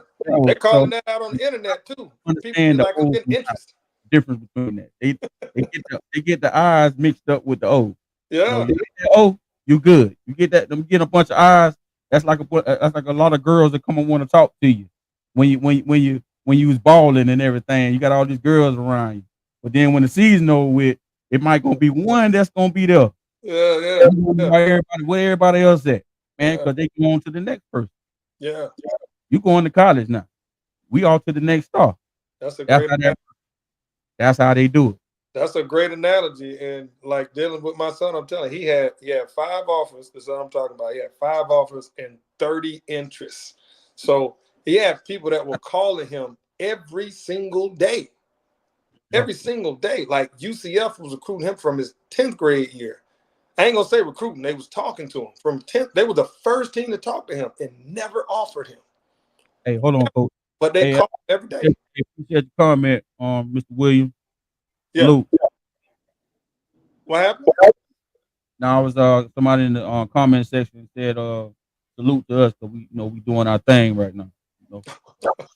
Yeah, appreciate you. Yeah, but I get you on them offers and them interests, man. Interests only mean that we're watching you. We're watching you. We like your game and we watching you. It means nothing else. Shoot, offers. Some of these schools offers don't mean much. It just means they really like you.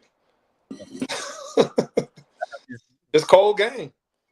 Especially if you're a high schooler. Now, if they come to your gym, and watch you, that's some serious interest. Yes. That's some serious interest. So I say now, if they come to you, they come and watch you play, then that they really got you on the radar. But that means, remember, there's other games that's happening around you. Yeah. So I come for a quarter or two, boom, and then I go over here to Jones, and then I go over here to Oak Ridge right quick. Yeah. You know what I'm saying? Because that's what we doing. We recruit. Right. But they not tell you that. But if they come to the gym now, that's very good sign. Yeah. They looking at you. Take that a little further. If they come to your gym and they've already offered you, or they offer you before they leave, that's it right there. That's it right. If they come to your gym and they haven't offered you and they leave and they didn't offer you, they probably going to another gym like you said. I'm going over to Jones and offer this guy if he played better than what this dude just played over here. So if they offer you before they leave, it's real. You better try to jump on it and go see that school. You better get on them, get a visit, go see that school because they real. Man, If they come to your gym and see you and say, man, you got a great game, we watching you, and they leave. There were schools I visited. I didn't want to visit, but I wound up telling them, yeah, I'm I'm trying to keep my word. You know what I mean? I tried to keep my word. Well, actually, I did. I kept my word on all the visits that I made. But it's a cold game. It's a cold game, man. They want transfers, man. They want transfers, big time transfers. They want JUCO guys. They want prep school guys, and then they're looking at the top high school guys. So I tell my guy, I got a senior right now. I told him, I said, man, you're a very good player. It's hard, and you got to be perfect. And they're going to make every excuse not to sign you. Yeah. So you can't give them one more because they're going to make every excuse not to sign you because you're a high schooler. We went to camps, man, at D2 schools, man, where he could just go there and just do really well. And they like, you're too small, such and such. And I'm like, bro, you good enough to play here, but they're not looking for you. They're looking for a D1 transfer.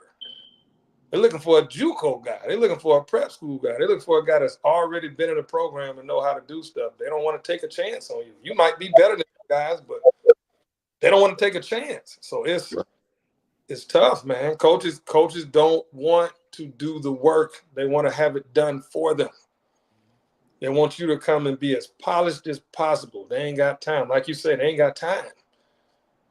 They ain't got time 2-3 years to develop you. They trying to win now so they can get that bigger paycheck and get a bigger job, man. It's a business. It's crazy that how coaches get upset at players if you're unhappy with your job, and it depends on what your bill's like, and you can afford to quit this job and have stuff put back until you get another job. Well, you rather want to get another job before you quit. But in the situation with these kids, man, you promised me this. I signed a piece of paper saying I'm coming here. Yeah. He was at my house talking all this sweet stuff to my mama, my grandmama, and got them all. You can't even say a bad word about Mr. Coach. But as soon as I get there, it's like the army. Your ass is mine. Yeah, that's it. And it's like, okay, I understand that part of it, but it's like, don't treat me like I'm not really expecting you to treat me like how you courted me, but I understand that. Give me the opportunity, the opportunity that you said you brought me in to do. Yeah. And I'm cool with that. And if I don't cut the mustard, obviously, right? At one time, you really got 4 years. Now you get evaluated after one. Oh yeah. Because they ain't got time to be getting nobody 4 years. That's too much money to give somebody to be sitting the bench. No. Right. You feel me? So that's another thing they don't understand. Like, I got 4 years. No, you got 1 year, bro. You got 1 year every year. You got 4 years to be evaluated each year. No. No, you tell me that. I say you need to ask them that while you getting recruited. Yes. It's questions that you need to ask. Yeah. But coach, you too old, man. You don't know what you're talking about. I said, all right, go ahead. I'm gonna sit right here and practice. And when you come into practice, you say you're gonna go talk to a coach, right? I want you to tell me exactly what he said. Mm-hmm. He got his head down already. I said, I already know, bro. Yeah. I already know. He said, yeah, man, you was right about that, coach. Yeah, I said, look, that makes sure you come in and do your job, but you gotta put them at the task too, coach. This is what you said you was gonna do, and I'm bringing myself in here and actually doing that. What is the problem? Yeah. Yeah. See, that's all about business. Yeah. Right. You Yeah. going for 4 years of freedom, meaning you can do whatever you want to do. Mm-hmm. High school, pretty much.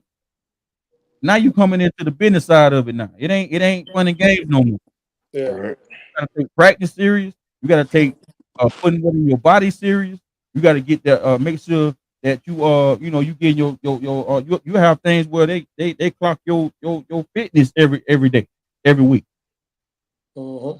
You got a planner that you gotta do so many exercises and all this kind of stuff. You got checklists on stuff like that. Yeah. Then when you get to your dorm, no, they're not gonna actually when you get to your dorm, it's gonna be somebody there. You Mm-hmm. messing with up like that. But people will actually like, look, man, hey man, put them drawers up somewhere, man. Keep the stuff clean, man. You can't be like you is when you at home. Yeah. Man, Right. people get into fights over stuff like that.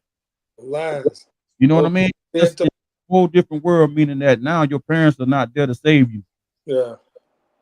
Yeah. You And get into that's why it's so important to hold them kids accountable right now, because they don't understand how it's gonna be at the next level. Like it's great that they learning the business. I think kids in a great position to be able to dictate their futures and stuff like that. I don't think NIL is bad. I've been thinking NIL should be around long before it got around now. They need to understand how to govern it better now. But I'm glad that it's around. I'm glad that kids are able to get in the transfer portal. People are saying that the transfer portal is out of control. They don't understand that the transfer portal before was full of kids that got pushed out of their scholarships. You understand what I'm saying? So it's like now we like getting upset because kids are transferring. Wait a second. People have been transferring forever. Yeah, right. But a lot of them kids, more than half of them that were in the portal before we got to talking about this NIL and all this stuff, they were being pushed out. They were being let go. They were being that coaches stopped talking to them halfway through the year, and then on that exit meeting at the end of the year, they were like, "We ain't re up on your scholarship. You can stay here, but we ain't paying for you."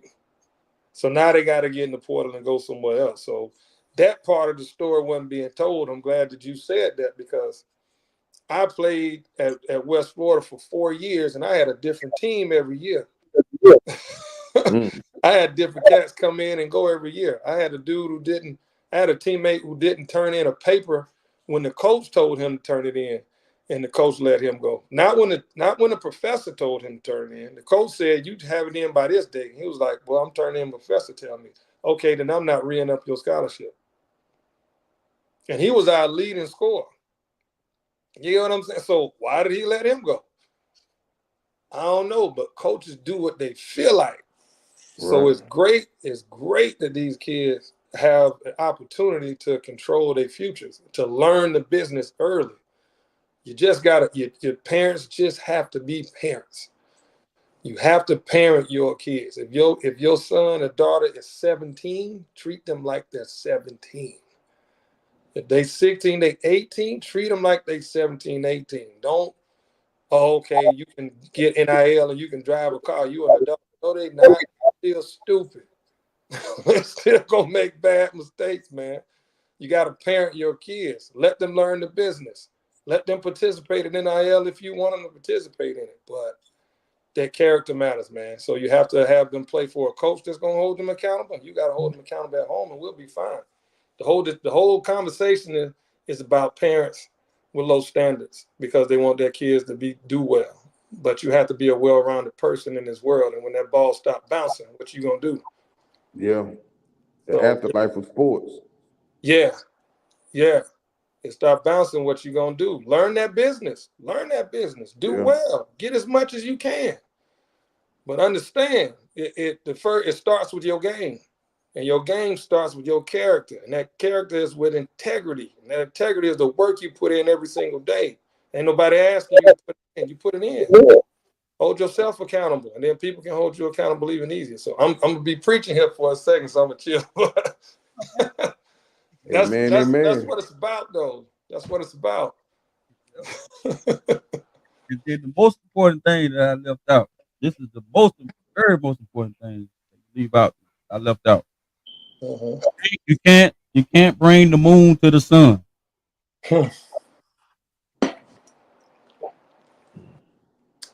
In other words, don't bring sand to the beach. Yes, sir. If it's not on some love and basketball stuff, Mhm. keep her home. Don't let her follow you. Mm.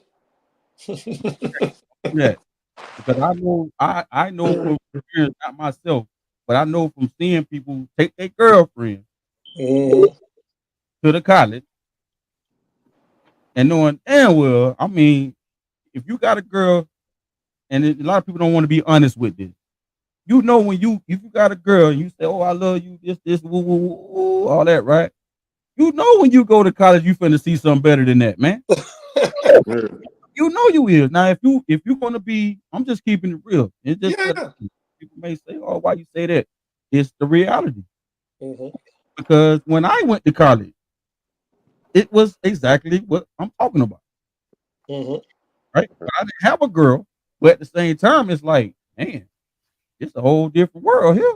Yeah. Yeah. Now, that's a JUCO. Now, just think when you go to a big time D1 school, Yeah. and I went on Florida State campus one time. Now, I'm like, but we had to walk through FAMU. I'm telling you, I was walking in a circle, man. Hmm. I'm like, what the heck? What? And we was going to FAMU to go practice, we went to state that my senior year in Tallahassee. They changed everything to Tallahassee that after Mhm. grade year. So we walking through FAMU, and I'm like, Yeah. God, man, we sitting there like, hey, he said, man, come on, man, let's stay focused, let's stay focused, let's stay Yeah. focused. I mean, it's Different. how can you go to school? How can you do any work with all that around you like that? You know what I mean? You know Yvonne, right? Big Yvonne Hammond. Yeah. Yeah. He went to Florida State. I think the year after that, he went. The next year he went to Florida State, and he was sitting there having these conversations about like, you got all these women around. And he said, "Man, listen." All he said two words. He said, "It's vaginal incarceration."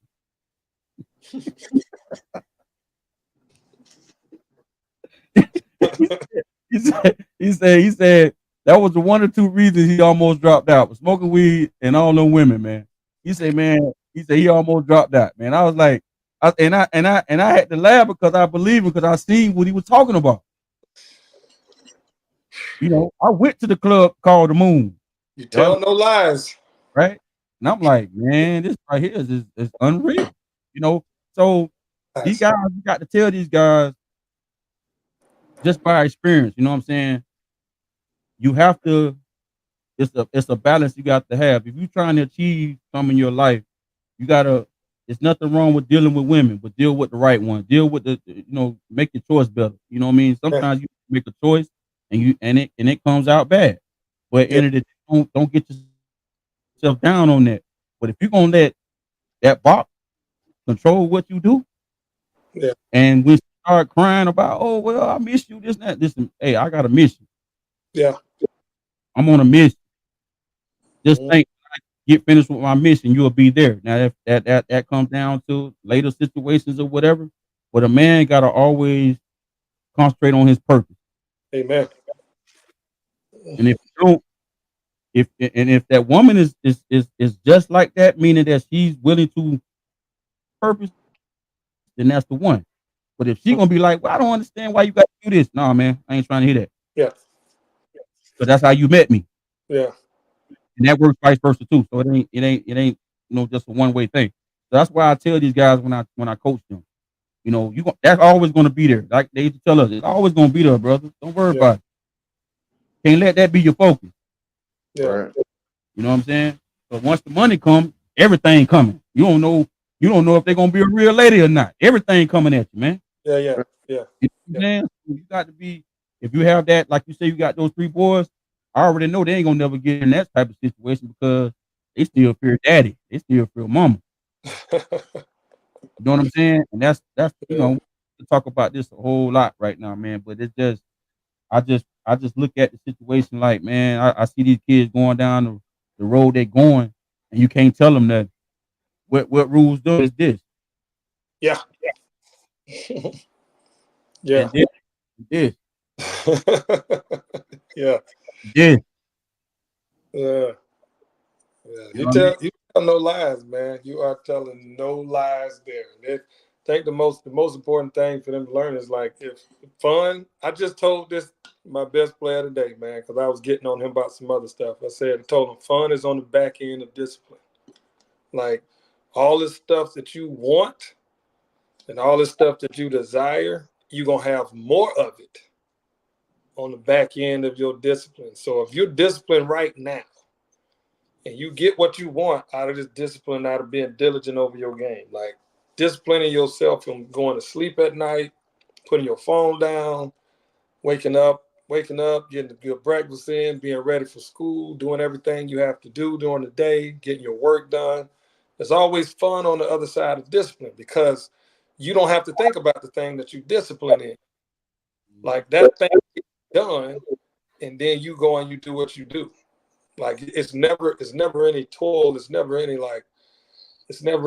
shame or stress or man or guilt or any of that stuff. If you just get your stuff done when you're supposed to get it done.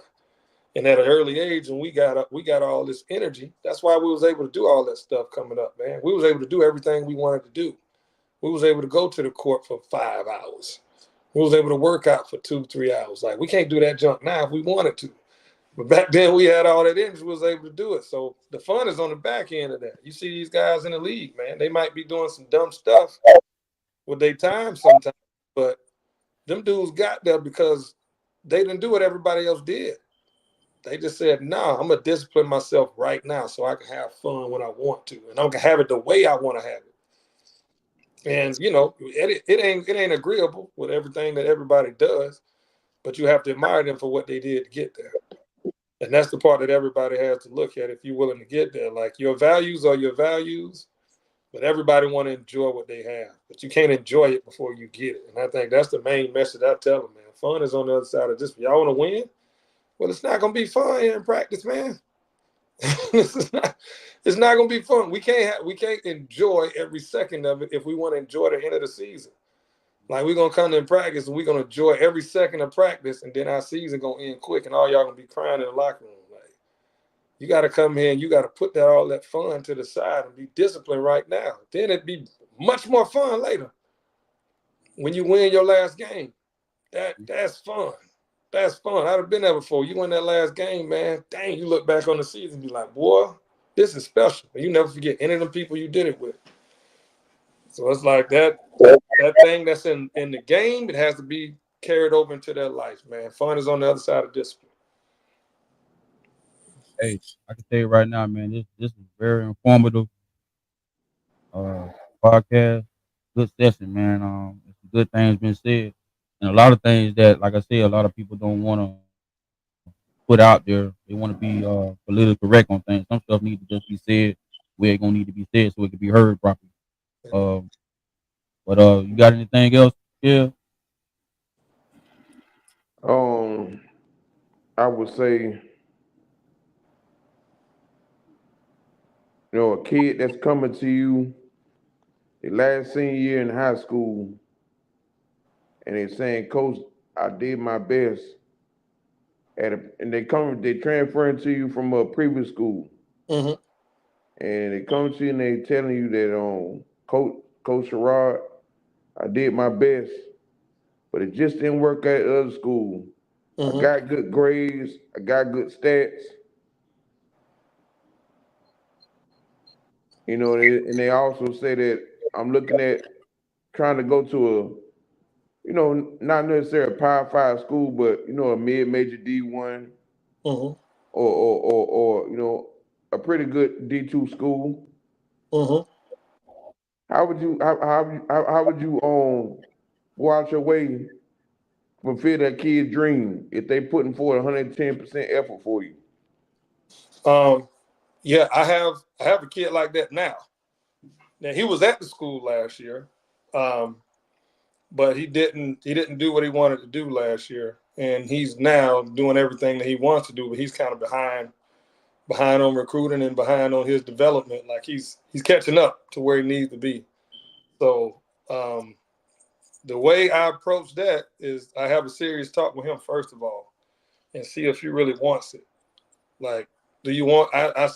Man, I shared a post the other day on Instagram, and this dude was talking. He was like, we want people who are hungry enough to get in the kitchen and make their food. We don't want the ones who want to just sit around and eat and want somebody to feed them. We want somebody who want to go out and get their food and actually go out.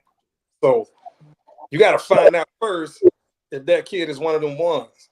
Are you one of them ones that's going to go out and actually get it without somebody having to tell you to get it? Like if I give you tools, you just going to grab them tools and go work the heck out of them. And you ain't going to come and be like, Coach, what I need to do. You're going to just go get them tools and go work. So first of all, I got to find out if you that kid. If you are that kid, I'll do anything for you. I'll call anybody. I will I will take you wherever you need to go. I mean, my high school coach, man, he drove me to Gainesville to a camp, man. And I was there with everybody. You know what I'm saying? So it was like, I was that kid, though. He knew that. He knew that. He'd take me anywhere. He knew that. So you got to be that kid first. You got to prove to me that kid. And I know what it looked like because I was that kid. So if you try to lie to me, I'm gonna look at you and know you lying because I know what it looked like. Now if you're a transfer, if you're in that situation you was talking about, and you a transfer, then I'm immediately gonna call your coach, and I'm gonna have a conversation with him. Who is this kid, and what did he do in your situation, and why is he leaving? Right, and because he's talking about coming here, why is he leaving? If I Right, don't have a relationship with that kid, I'm gonna ask him why. And right, if I find out like it's some low character stuff going on, okay, then I'm gonna go back to that kid and be like, okay, I got some hard questions for you and you be straight up with them. You don't fool around with them. Like you come back to them. Your coach said you have some low character in these areas. What are you doing? What are you doing to get better? What have you done to be better in these areas? Is this stuff? Is it stuff that I can see? Is it people that I can ask that they can tell me? Yeah, you've improved in these areas, and not your parents. But somebody else who knows you, people that's been around you, a travel ball coach, some teammates and stuff like that. So you do your due diligence first, man. And then if you find out that kid is one of the ones, you do whatever it takes, because that's what we do. We're here to give back everything that we've been given as coaches, man. And I don't think enough coaches realize that. Like, it's not you don't punch a clock when you're dealing with people's lives. right, It's no like 9 to 5 gig, man. It's I got another person's life in my hand and they trust me.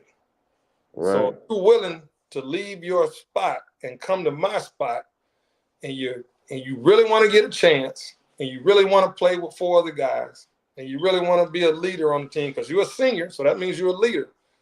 You really want to lead these 9, 10, 11 other guys, and you want to submit yourself to a cause greater than yourself, then it's the place to be. I'll do whatever I got to do for you. right. Yeah, but you gotta prove to me that you're one of the ones first. Yeah, I can say right now, man, listening to you, just a breath of fresh air. Because that was definitely. I'm not saying my coaches were bad or anything like that, but it's like what you saying is almost like that's what I needed to hear when I was coming up. Yeah, You know what I mean? And it's like I know you're gonna be successful, brother.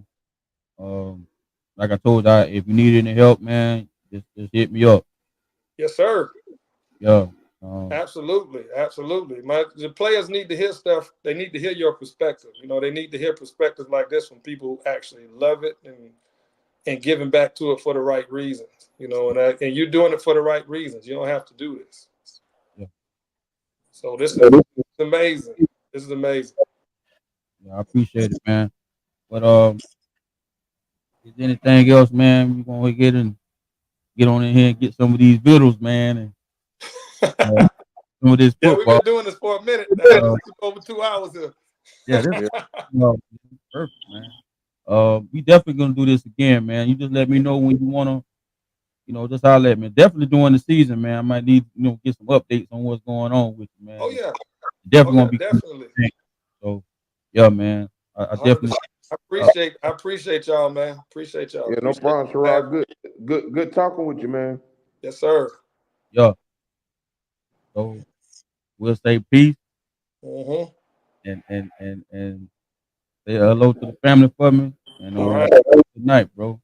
God bless y'all, man. Yes, sir. Yeah.